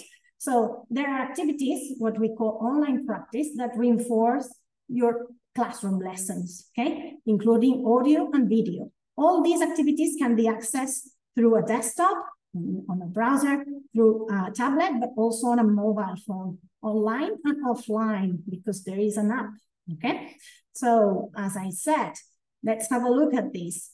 You can practice as a student on any device, tablet, desktop, mobile phones, right? And now we'll see some of these examples. What is it that your students will see on Spark?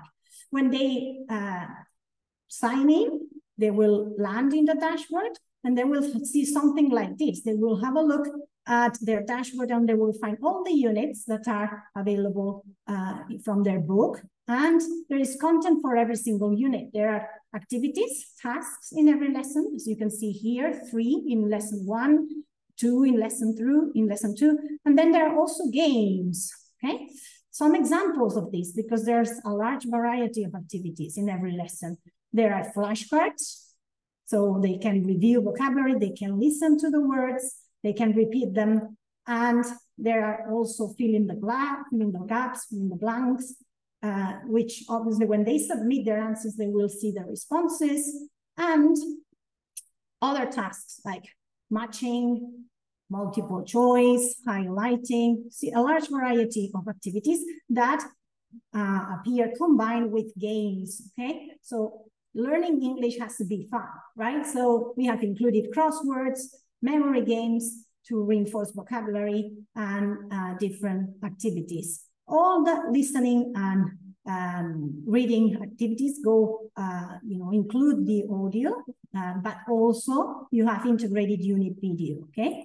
And as I said, students' book and workbook audio can be found.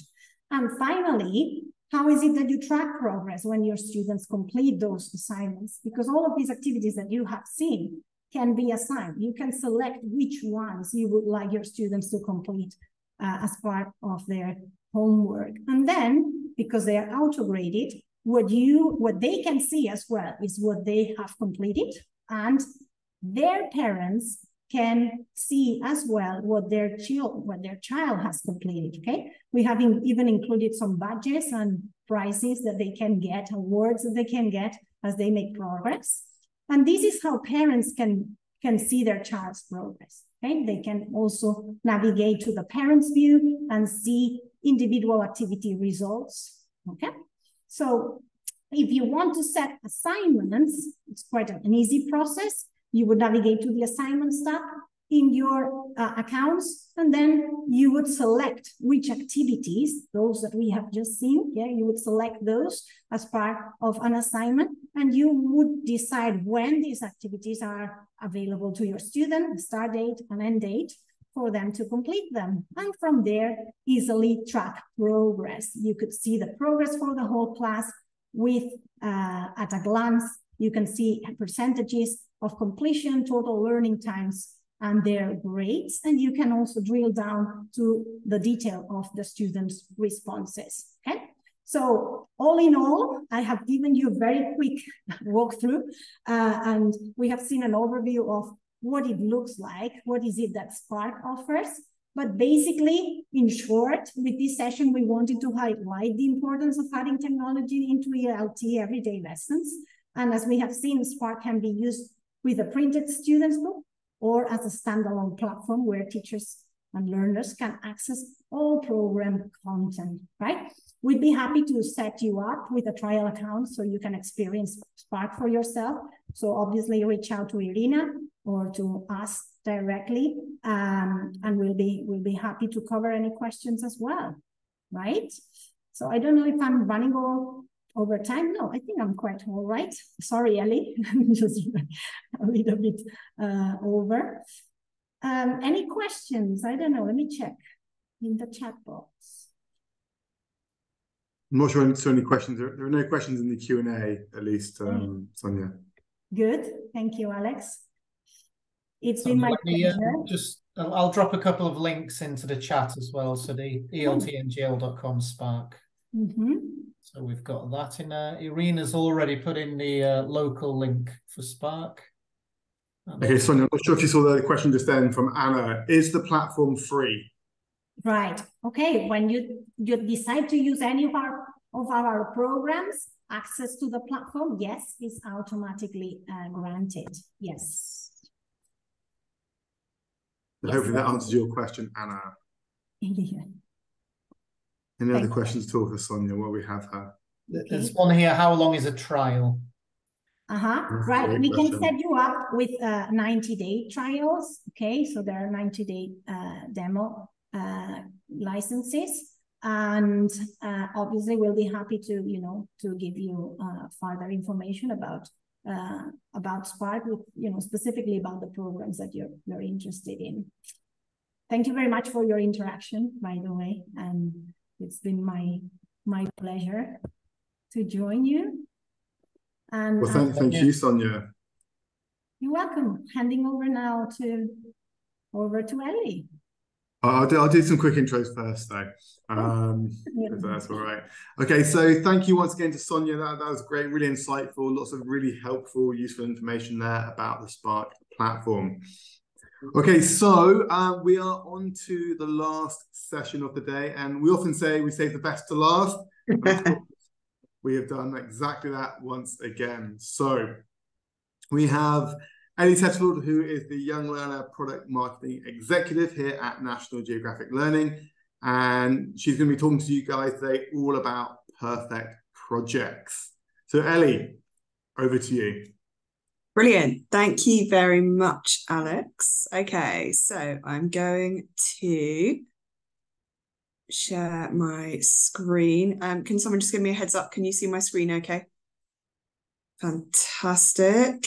All good. All good. I've just realized that I need my chat window so I can see what everyone is saying, because this has also got quite a bit of interaction in it. Okay, brilliant. So thank you very much, Alex. As we said, what we're going to be talking about in this last session of today is projects. And we're going to be thinking really about 3 different areas. First of all, what actually is a project? What do we mean when we say projects? Then, why do we do them? What's important about them? What's special about them? How are they maybe different from other things that we do in our classrooms? And then we're going to be looking at some tips for how to make the most out of projects.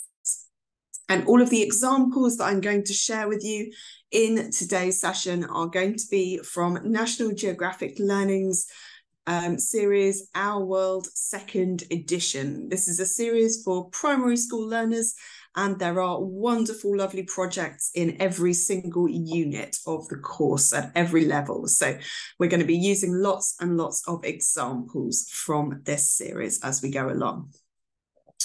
Okay, so what do we mean when we talk about projects? Well, I've got the dictionary definition of a project here, but in a way that is more relevant to us for the English language teaching classroom. We're thinking about several different things. We're thinking about a lesson, or maybe several lessons, where we ask our learners to maybe prepare and present a piece of work of some kind.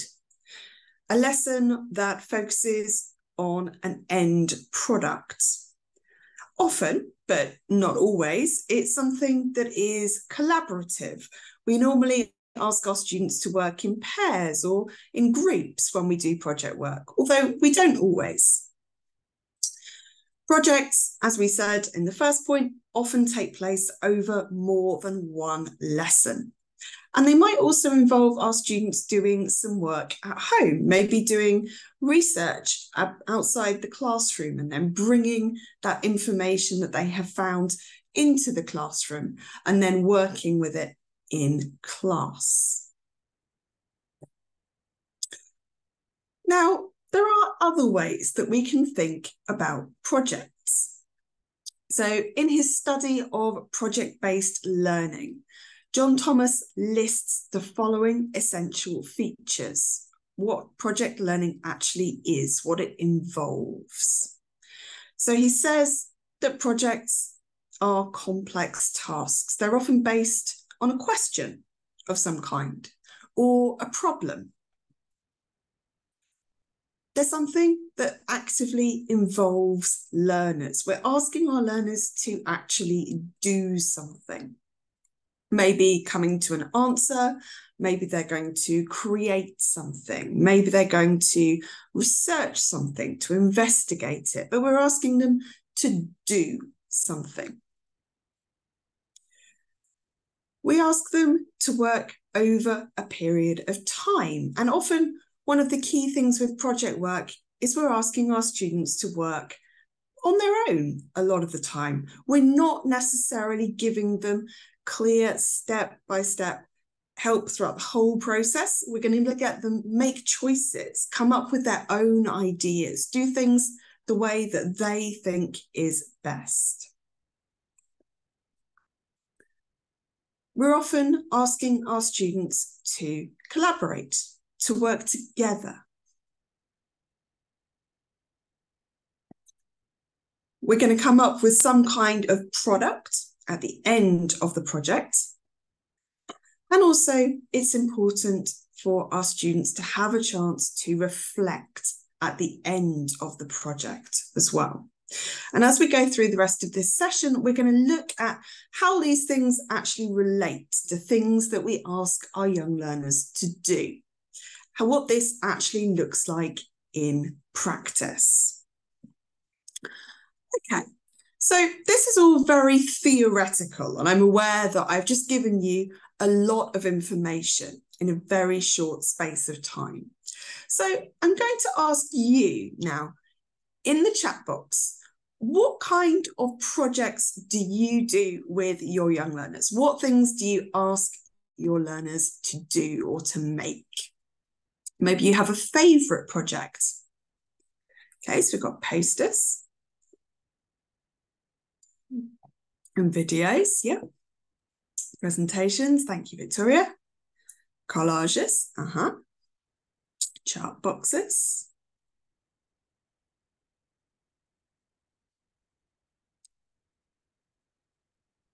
Collages again, brilliant, thank you. Infographics, finding a solution, yeah, working in a group to solve something. Mind maps, dialogues, pictures, texts, brilliant. Okay, thank you, everyone. So lots of different ideas there. Okay. Oh, as Phil said, tourist guide, research work, pictures, brilliant, fantastic. Thank you. Lots of really good options there. Well done. So these are just some of the projects that are found in National Geographic Learning Series, Our World, 2nd edition. So we've got some of these things that we've been talking about, haven't we? We've got a presentation, doing a presentation about a hobby. We've got making a book. So in this one, it's making a book about animals. We've got doing a survey of some kind and then presenting that information either on a poster or in a spoken presentation. We've got making a poster. Lots of people said things about posters, pictures, things that we can display on the wall. Or the last one, they are going to design and present an app. But of course, there are lots and lots of other types of projects that our learners can do. You've come up with lots of them.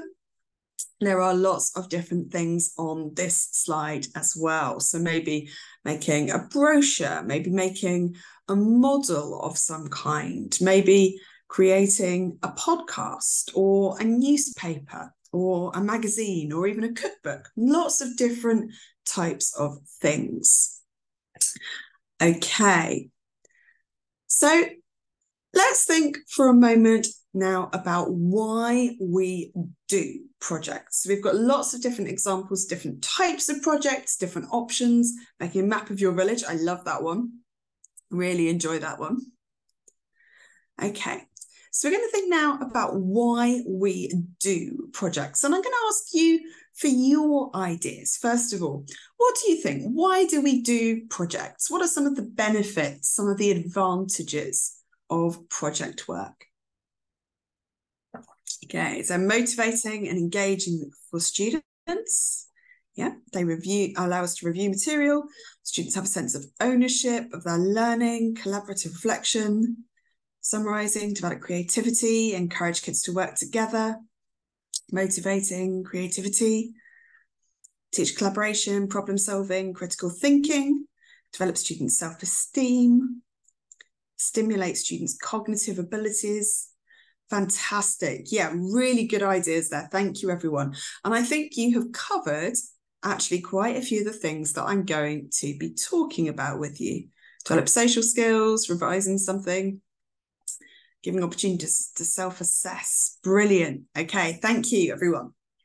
So, yeah, the first thing I've got here was the first thing that someone mentioned, which is always good to see. It's always really nice to know that we are on the same page. Projects are really motivating for our young learners. They are fun, first and foremost. They give our learners the opportunity to work on something that's a bit different to what they work on most of the time. It's the opportunity to maybe make a few more choices than they get the chance to do in a lot of their classes. It's the opportunity for them to choose what they think is going to be interesting and how they want to approach a task. The language in project work is integrated naturally. Students have a genuine reason to use the language that they're studying. They need to use the language that they're learning in order to actually complete the project, in order to do something. And often project work is also a really good opportunity for students to expand their vocabulary and then to use that vocabulary in context as well. The majority of the time, certainly I know when I've done project work in the past, my students have wanted to know lots of vocabulary that they want to use a word, they don't actually know what the word is in English. So we've talked about it, I've taught them the word, and then they've been able to apply it and use that new vocabulary immediately. So it's a really good way of actually expanding students' language, as well as revising and practicing what they already know. Several people mentioned something to do with self-esteem. And I think that's actually a really valuable point as well when we're thinking about projects, because at the end of a project, learners will have some sort of tangible result, some sort of product, something that they have been working on. It's evidence of the amount of effort they've put in. It's evidence of what they are capable of achieving as well. And it's something that they can be proud of. And also they are learner-centered as well. I've made a few references already to the fact that in project work, our students are able to make their own choices. They're able to often choose a topic or choose an approach, choose what their end product is going to be, and make choices as to what's going to go into that. How exactly is that going to work? What exactly is that end product going to look like? So they're really student-centered as well. Okay, now I'm just going to dwell on this for a moment because actually I think this is really important. What do you think? What are some of the benefits of student-centered learning? Why is this important? Why is this something that we want to do as often as we can?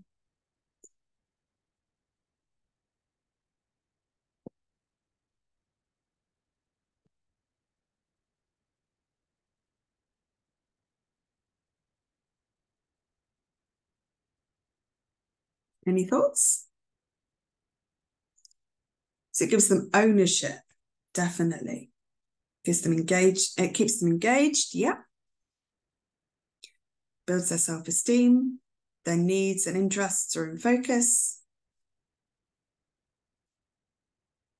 Definitely, yeah, really good ideas there. It's motivating. Brilliant, thank you. So yeah, if what we are doing is student-centered, it's interesting, it's fun for our students. Because it's interesting, because it's fun, our students are likely to be more attentive. They're going to be more willing to participate in whatever we're doing. Our students are going to be actively involved, and we know that actively involved students are going to be students who learn more and more successfully. We've mentioned social skills and self-esteem quite a few times. It's something that I know we've spoken about in the past as well. When we've done webinars for Ukraine, we've spoken about social and emotional learning and how important that is. And having as much of our learning as student-centered as possible is a really good way to develop these skills. We've mentioned as well collaborating, communicating, and how important that is. It gives our students more opportunities to think creatively and critically and develop these skills. Because of the fact that we're asking our students to collaborate, to cooperate, to work together, it's going to develop better in-class relationships. And also, it means that our students are going to be able to see why what they're learning is actually relevant, why it's important, why they need to do particular activities, why they need to learn particular things or do particular things. And it makes the learning memorable as well.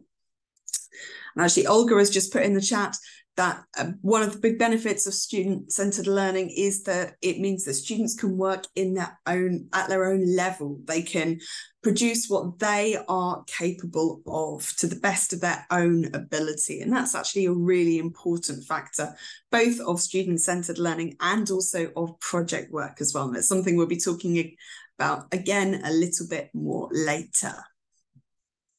In fact, I say later, it's what we're going to be talking about now, because the next benefit of projects is that they are flexible. They're perfect for mixed ability classes. And realistically, if we are honest, every single class we teach is a mixed ability class. All of our students have different strengths. They have different weaknesses. They have different things that they know. Projects mean that every student can work at the pace and the level at which they are able. Our weaker students are able to learn from the others. And with the support of their peers, they'll be able to achieve more than they would individually. Project work also often gives weaker students the opportunity to demonstrate the strengths and knowledge that they have in other areas that might not be linguistic and might not be directly connected to learning English, but they might have lots of subject knowledge in other areas. They might have great drawing skills, for example, that can come into play in project work. But it's not just beneficial for our weaker students, it's also beneficial for our stronger students, because projects give them the opportunity to show what they know and what they're capable of, and also allows them to work at a pace that is both comfortable and challenging for them. Projects can also be used for assessment if we want them to. They don't have to be. This is something that, again, we'll talk about later on, and some of the ideas that other teachers have about projects and assessment and whether this is a good idea or not. But project work does allow you to review the language and the themes that have been covered in the unit. Lots of you have mentioned that one of the things about project work is you can review material, you can revise material. But project work provides a more relaxed method of assessment than a sit-down exam or test. It's a different way of doing things. And it provides learners with a natural context to demonstrate their writing skills or their speaking skills, for example. If we want to provide an element of self-assessment and include some kind of self-assessment framework within our projects, we can also introduce our students to the idea of reviewing and assessing their own work.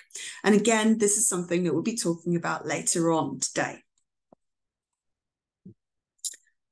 One of the other ways that projects are flexible is that they don't just work for one particular age or level of students. We can adapt them. We can make them suitable for all different ages and all different levels. So lots of different ways that we can use projects to our advantages. Mixed ability classes means different levels. It can mean different things. It can mean it's basically where your students have different needs within the class. So it could be that they are different levels of English. That's probably the most common thing that we're talking about when we say mixed ability classes.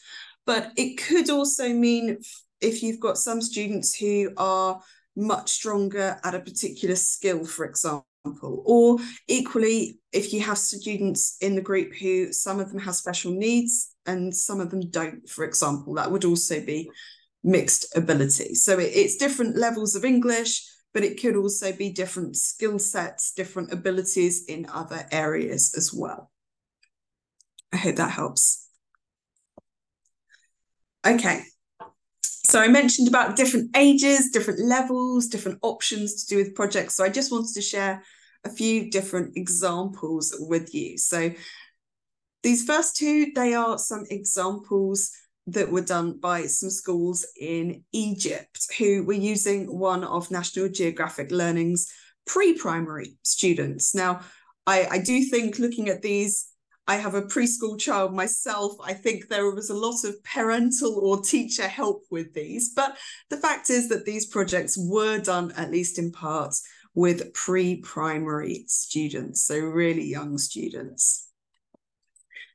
This was actually technically a project lesson. This was a lesson of mine that I did with some of my grade 1 students in the Czech Republic. We were practicing different parts of the body. As you can see, it was snowing when we had this lesson.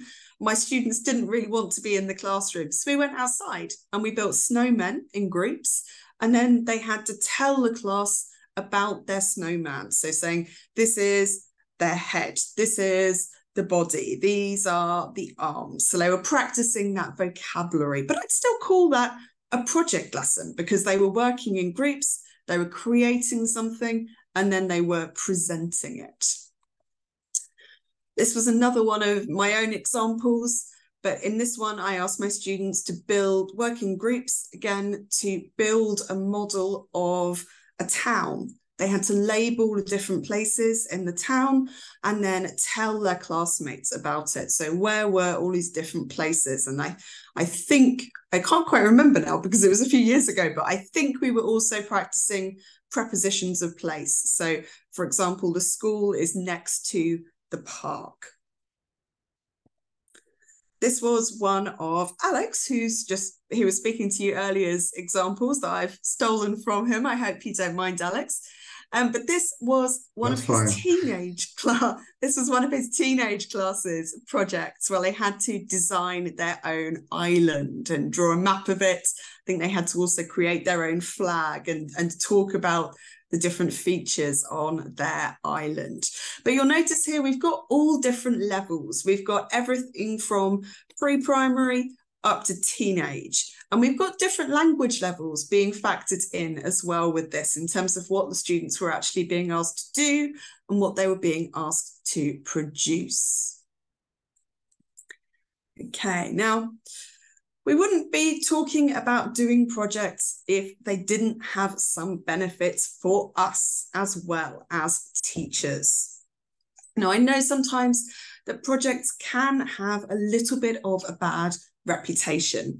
People think that sometimes, well, maybe it's just a fun activity. It's a way to use up some time at the end of a unit, but is it actually beneficial? Well, I would argue that yes, it is, because projects address the need of the whole child.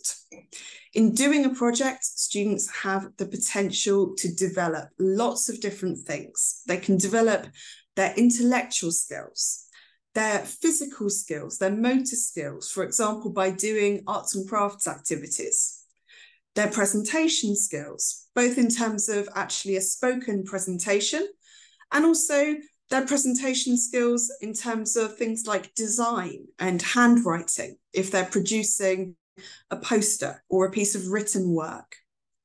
They can also develop their ICT skills, their ability to use technology, their research skills, their ability to learn and to work independently, their social skills and communication skills as they collaborate with their classmates, and their creativity as they work together with their classmates to solve a problem or to invent something new, or even just to make decisions about how to approach something, what to include and what not to include. Projects are often cross-curricular. So they give our students the chance to relate what they're learning in their English lessons to other subjects and to what they know about the world. They also help our students to develop strategies. If we ask them to, for example, do some research to find out some information, they need to learn how to scan, how to maybe underline keywords, how to use context clues to help them understand vocabulary that they don't know. They need to learn how to edit written work, how to proofread, how to check, and also how to remember and apply information or language that they've learned. So there are lots of really useful things that they're learning. And yeah, thank you, Joan. That's also a really good point. They need to learn how to choose useful points. They need to select information, how to decide what's important and what is not, for example. And we said about using project work at the end of a unit. They're a great opportunity to recycle language, especially the vocabulary or grammar that's been learnt in a unit, and to put it into practice and to develop the ideas and themes that have been explored in that unit. Okay. Now, projects also help us to explore different things. They help us to explore 21st century themes, even with our young learners. Now, on the face of it, some of these topics, and we'll talk a little bit more about them in a moment, might seem very adult for primary school learners. But as we'll see, they can be approached in ways that are age appropriate and relevant for our students. So I'm going to show you some examples of projects in a moment. These are all projects, as I said, from Our World 2nd edition. And they match with a particular theme. I'm going to put the themes across the top.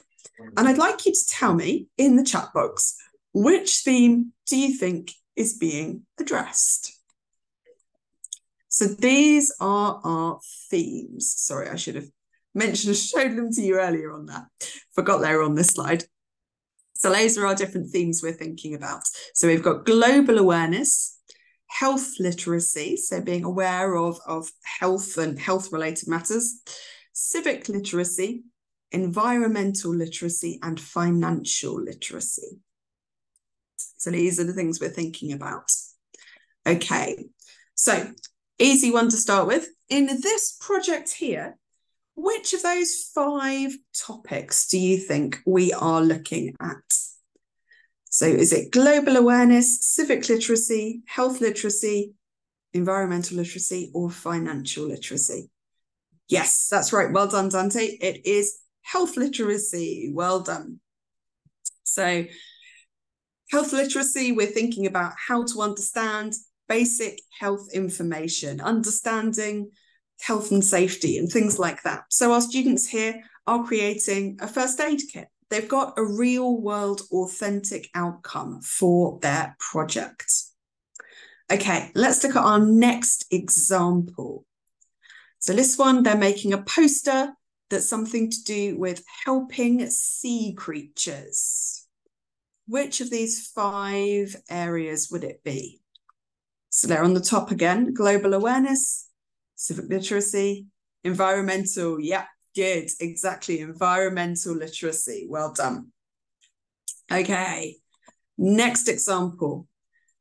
So our students are making a parade mask. They're researching, finding out about a celebration or a festival, and then making a mask.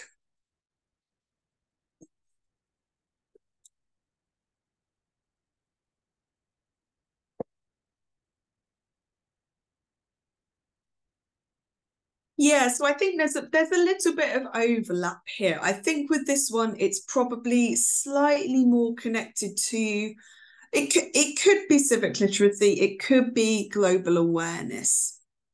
I think it probably depends a bit on what celebration your students choose there, because if they're choosing a celebration that is something that's an important part of your own community, then yeah, it probably does come under civic literacy. they're thinking about their own society, their own culture. But if they're choosing a festival that is celebrated in a different culture, in a different part of the world, then it would come under global awareness. So there's different ways we could look at that one. I put global awareness, but yeah, I think it could be civic literacy as well. Okay, what about this one? What do we think?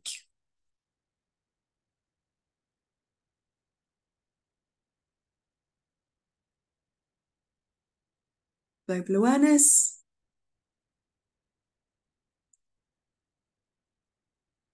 Civic as well. Yeah, so this one I had down as civic literacy, but I think, again, that's a valid point, because what you're looking at in this one is kind of how things connect, how your own local environment impacts the global, how the world that you live in is put together. What are the different parts of that world? What are the different environments in which you have a role to play? So I've said civic, but I think, yeah, it does link into global awareness, definitely. Okay, last one. What about this one? What do we think?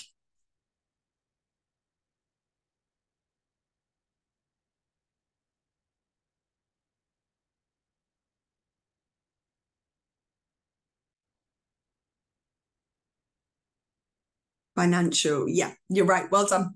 So yeah, this is a bit of a tricky one again, because actually financial literacy is something that's very difficult to relate to for young learners, isn't it? But actually, with thinking about their favourite job, about maybe the job that they want to do when they grow up, we're talking about where people work, what they want to be, thinking about the world of work from an age-appropriate perspective. Okay, so lots of different options there. Okay, now project work also gives our students valuable opportunities to develop their 21st century skills. Can anyone remember what are the 21st century skills? Yeah, no, that's a good point, Joan. Actually, yeah, I mean, often actually our students do surprise us, don't they? So yeah, you can often be surprised by what they do know, what they are aware of, and what they're capable of as well. Okay, so we've got collaboration, critical thinking, that's 2. What are the other things that I'm looking for? So we've got 4 C's. Creativity, soft skills, global awareness. Yeah, we're getting there. We've got most of them. So we've got critical thinking, communication, collaboration, and what's the last one? It begins with C.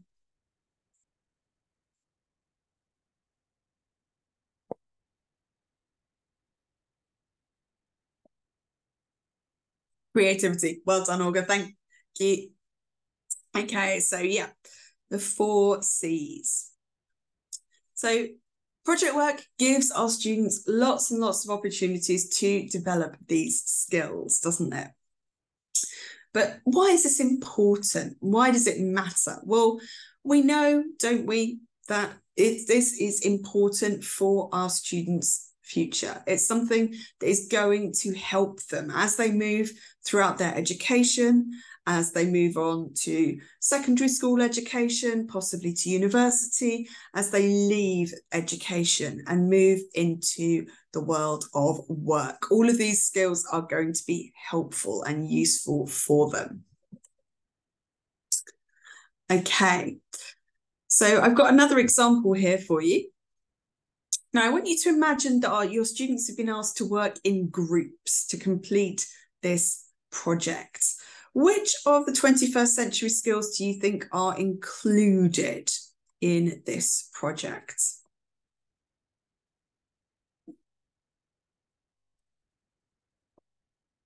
All of them. Thank you, Simonette. Perfect. Yes, exactly.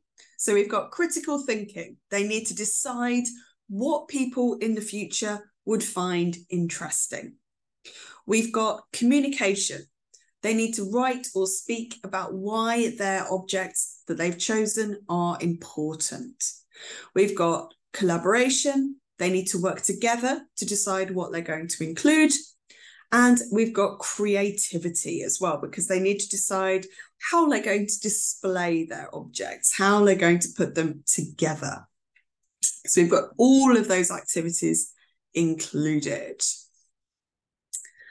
Okay, now there are even more skills that projects give our students the opportunity to develop, because more and more nowadays, if we're doing a project, we're going to be asking our students to use the internet or use technology.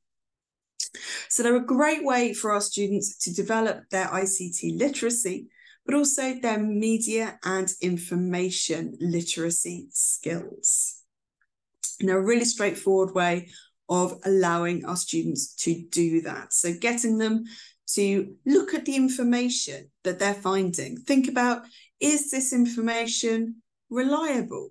Is this information true?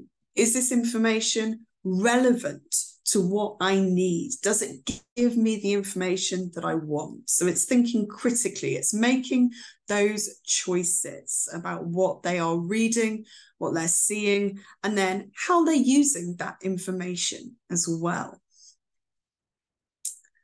Okay. So yeah, we need to encourage our students to be discerning about what they're looking at. So they can use the internet as a source, but they need to think about it carefully. Okay. Now I put this cartoon in because I think it really nicely sums up this concept and why it's so important. Because for all of the amazing, valuable stuff on the internet, there's a lot of misinformation, a lot of half-truths, a lot of things that are misquoted or perhaps not true. So we need to encourage our students to think critically and to show them how to do that as well. Now, our learners can also use technology to organise and to present their ideas. For example, by creating a presentation, by creating a web page, a blog entry, a podcast, a video, or even a design for an app.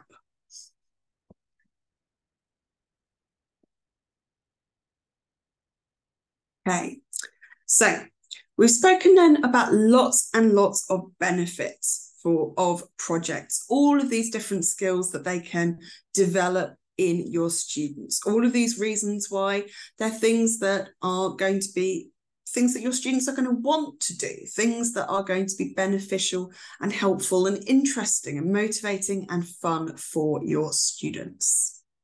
So in the final part of this webinar today, we're going to think about what makes a good project. What are some of the ways that we can make sure we get the most out of them? Okay, so what do you think, everyone? What makes a good project? Any thoughts or any ideas?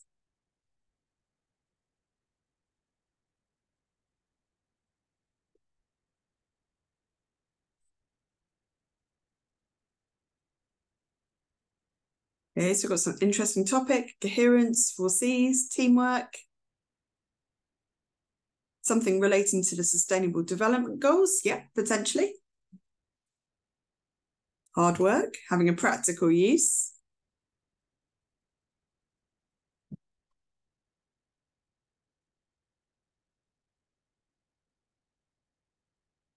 Practice, creativity, teamwork.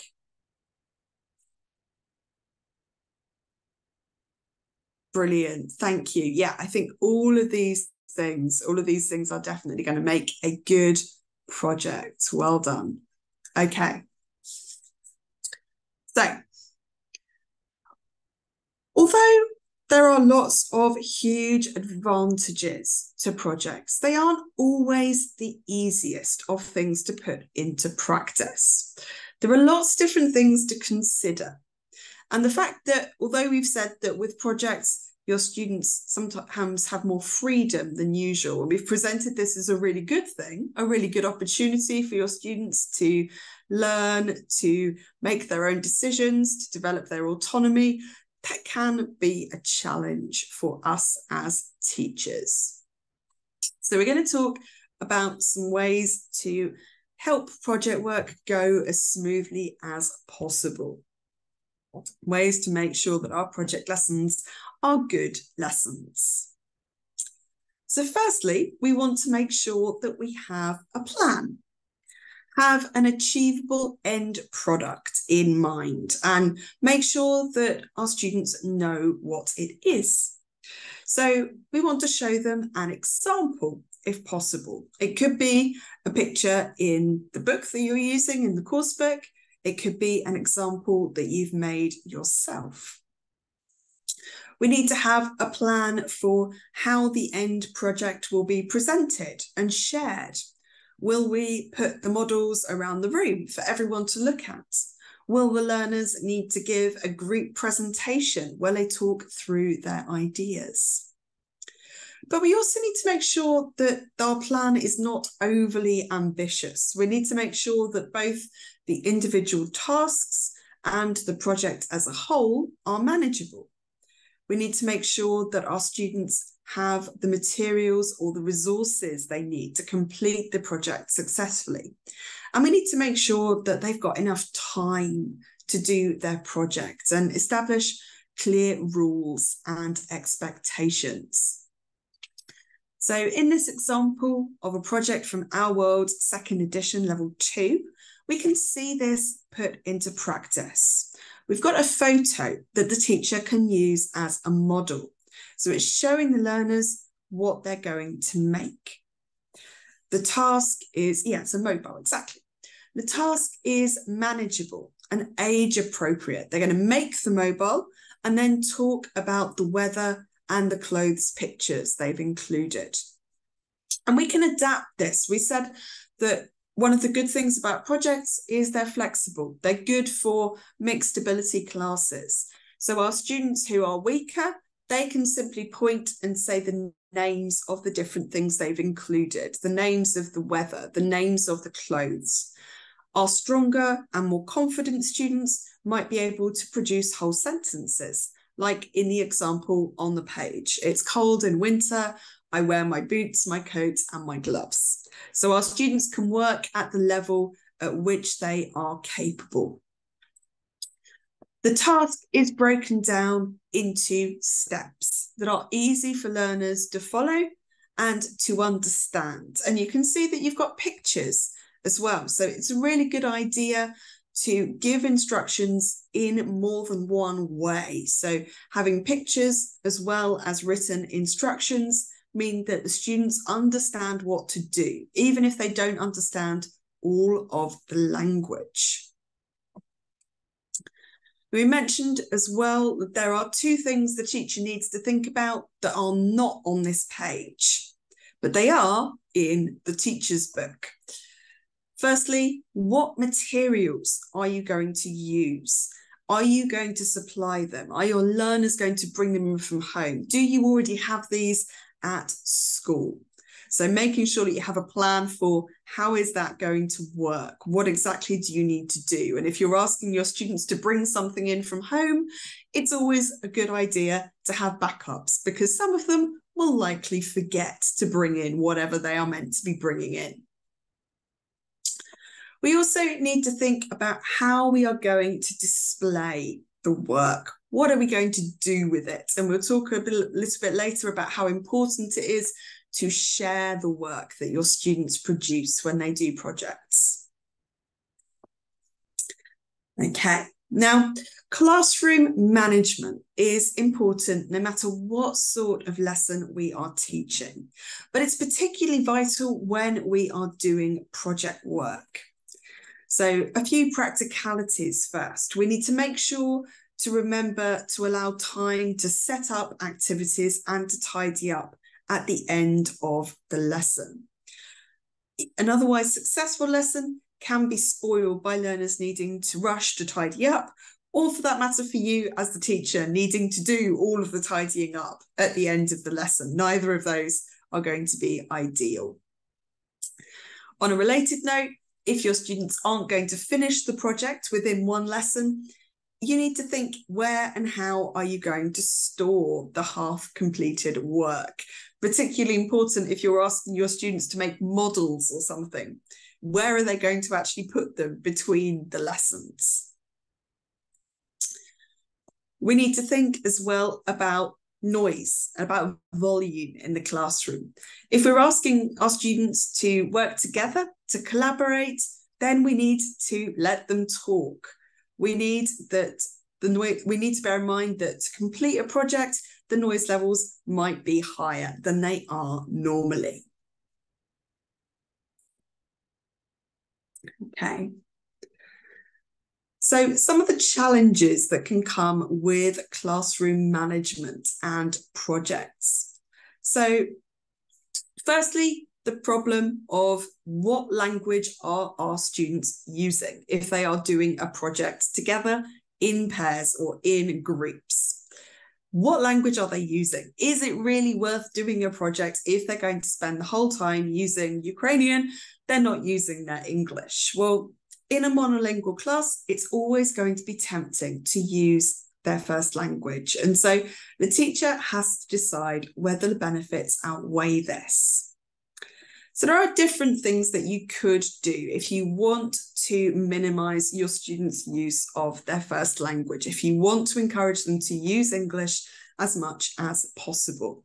And obviously it depends on the age and the level of your students, what's most appropriate for them. So you could, for example, if your students are doing online research, ask that they only use websites that are originally in English. You don't have to, but it's just an idea. For younger learners, you need to make sure that they have the functional vocabulary that they need in English. So if you're wanting them to use English as much as possible and they're doing an art and craft project, make sure they know how to ask to borrow the glue, or how to ask their classmate to pass them a green crayon, for example, in English, because if they know the language in English, you can encourage them to use it. If they don't know the language, obviously, they're not going to be able to do that in English. They're going to have to do that in their first language.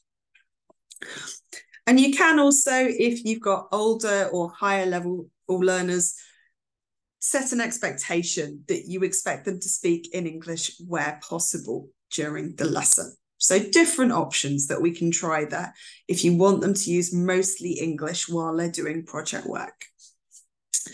Now, another big problem with project work is that the groups may work at different speeds. One group may finish their projects before the other groups and then sit there and say, we don't have anything to do, we've finished.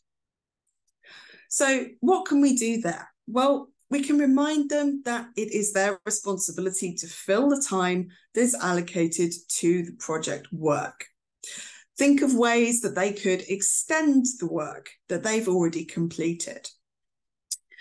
Obviously, that's going to work better with older learners. If we've got younger learners who maybe are not capable of doing that, it's probably a good idea to come up with some potential extension activities that fast finishers could do. Now, finally, one of the most frequent problems with projects is that not everyone does their fair share. Some learners do nothing or very little. Some learners in the group do the majority of the work. And I couldn't resist sharing this picture because I know this was definitely my experience a lot of the time when I was a student at school doing projects. It's really, really annoying when you feel like you are the person doing all of the work and the other people in your group are not working. The challenge with project work is that by giving our students more freedom, we might also be giving them the freedom to do nothing. But if a project is carefully planned and roles are decided at the start, this is less likely to happen. So a good way to avoid this is to assign roles or responsibility to each learner at the beginning. If they're responsible for a specific area of the project, they're more likely to pull their weight in completing it. So I've got another example of a project here, but I want to show you how this can work in practice. So imagine that for this project, we want our students to work in a group of 5. Now, that sounds like a lot of learners per group, doesn't it? If we were asking them to work as 5s, it's something that's likely to result in at least 1 or 2 people in the group sitting and doing nothing. But the reason I've chosen 5 is because I want to show you how you can divide up the responsibilities to give each learner something specific that they are in charge of. So, for example, the titles here, the job titles are not important. You can just give each student this particular job, but I've added the job roles in because I think actually for older students or for higher level students, having the job title is actually quite fun. So we've got 1 student in the group who their job is to report back on the group's discussion. So that means they need to listen, they need to maybe take notes, because they are going to be giving feedback. They're going to be talking about what the rest of the group discussed. We've got 1 student that their job is to take notes and write things down when needed. We've got 1 student whose job is to make sure that everyone gets a chance to speak and is encouraged to speak and is listened to. We've got 1 student whose job is to make sure that the group stays on task and finishes within the time limit. And we've got 1 student whose job is to make sure that the end result looks good or sounds good if it's a presentation. So obviously this is just one way that we can break things down. Obviously, they are all going to be participating still in this project. They are all going to, if I go back to just double check what my example project was here. Right, they're making a poster about good habits. So all of them still need to participate. They all need to discuss what good habits are. They all need to take part in creating the actual poster. They all need to take part in the presentation. But these are the particular roles that they also have, the things that are going to be unique to them. Okay. Now, we're going to take a look quickly at assessment. So as I mentioned earlier, because projects provide a good context for students to review themes, ideas, and language, they can be a good alternative to more traditional forms of assessment. But the challenge here is, how do we do that? If we're going to use a project work as assessment, how do we give our students a grade? Something that acknowledges both individual and group effort. So when I created this talk, I came across a transcript of an ELT chat Twitter conversation about project work. So this is all different English teachers from different countries around the world sharing their thoughts and their ideas. But I thought it was really interesting to have some different insights into it. And opinions about assessment and projects varied a lot between different teachers. Some teachers thought that projects shouldn't be graded at all. The process is the most important part. Completing the project and achieving the end result, that's the outcome, that it shouldn't have a grade. So in these situations, teachers said that, well, maybe if you want to assess, it might be a good idea to provide feedback or peer evaluation, but not give students a formal grade or mark. Or maybe to do it as a competition where we decide which one is the best project. Now, other teachers in the group said that in their culture or their context where they were teaching, they had to give projects a grade, because if they didn't give projects a grade, they couldn't justify it being in their syllabus. Or alternatively, in some cases, they had to give the project a grade because if they didn't, their students wouldn't bother. It wouldn't motivate their students. So in those situations, teachers talked about maybe giving 2 grades, one for the overall work and one for individual effort. So it's another way of counteracting that situation where we talked about where you have maybe some students in the group doing more work than others. Those students who are doing more work are going to get a much better grade for individual effort than the ones who are not doing very much, even if the grade for the overall work is the same for everyone.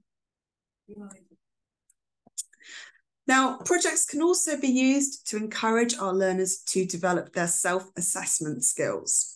So even with quite young or low-level learners, we could use a traffic light system to encourage them to assess their input in the project and the work they've done. So it could be green for good, yellow or orange for okay, red for needs more work. Or like simple smileys, how do they feel about the work that they have done, either during the project or after the project's completed. We can also use charts or checklists to help our students keep track of what they're achieving and help them assess their progress. So it could be a tick list where students are going to tick off each individual stage in the project, or look at it at the end to make sure they haven't forgotten anything. And we could use that kind of checklist to support peer assessment, or to allow students to see their own self-assessment alongside their teacher's assessment of their work as well. So different ways that we can do that, different ways that we can implement it. For older learners or higher level learners, you could use freer self-assessment tasks. Ask your students to reflect on their learning and participation with fewer prompts, using more of their own words. So if something takes place over several lessons, then maybe they keep a diary or a log at the end of each session, or for homework, they write what they did in their project and their thoughts. Or at the end of a project lesson or the end of a project, they could write some short answers to a set of prompts. Or we could actually do that assessment as a class discussion where our students evaluate their projects and their participation. Okay, so thank you very much, everyone. I'm aware that we are pretty much out of time. I think we've gone over slightly. If you are still here, thank you very much for staying and for listening. And I hope that this has been useful and interesting for you today, and that you've enjoyed all of the different sessions that we've had today. Alex's fantastic session, and then Sonia's has been so much really good, really helpful information, I think, here for all of you. So I hope that it's giving you some new ideas and some new things that you can try out in your classrooms. And thank you to you, Ellie. Thanks, Alex. So I wanted to... A wonderful close there. Thank you, Alex. So I just wanted to share a couple of things before we finish today. You'll notice a QR code on the slide here. So this is a link to our National Geographic Learning's Young Learner newsletter. So this is something that I write every month. I'm in the process of writing our December one at the moment. So this has different ideas and activities and professional development information, but all to do with teaching young learners. And it's free to sign up, and you get an email to your inbox every month with lots of ideas and tips in it. Also, remember that National Geographic Learning has webinars and our In Focus blog. Again, on both of those, you can find lots and lots of interesting ideas, different things to put into practice in your classrooms. And those are all free for you to go and look at, go and access, and the webinars are all recorded as well. So if there's a webinar that's taken place in the past that you think looks interesting, you can watch the recording of that. And on that point, I would also say I've recently written a blog for the In Focus blog on how to make the most of watching those webinars as a form of self-guided professional development. So brilliant. If you're sort of stuck on how to actually access or to use them, loads of ideas in the blog for you on that as well. Brilliant, thank you. I'm going to have to go and have a look at that, Alex, because that sounds like a really helpful resource. Okay. I hope so. I hope so. Okay, and final slide for today.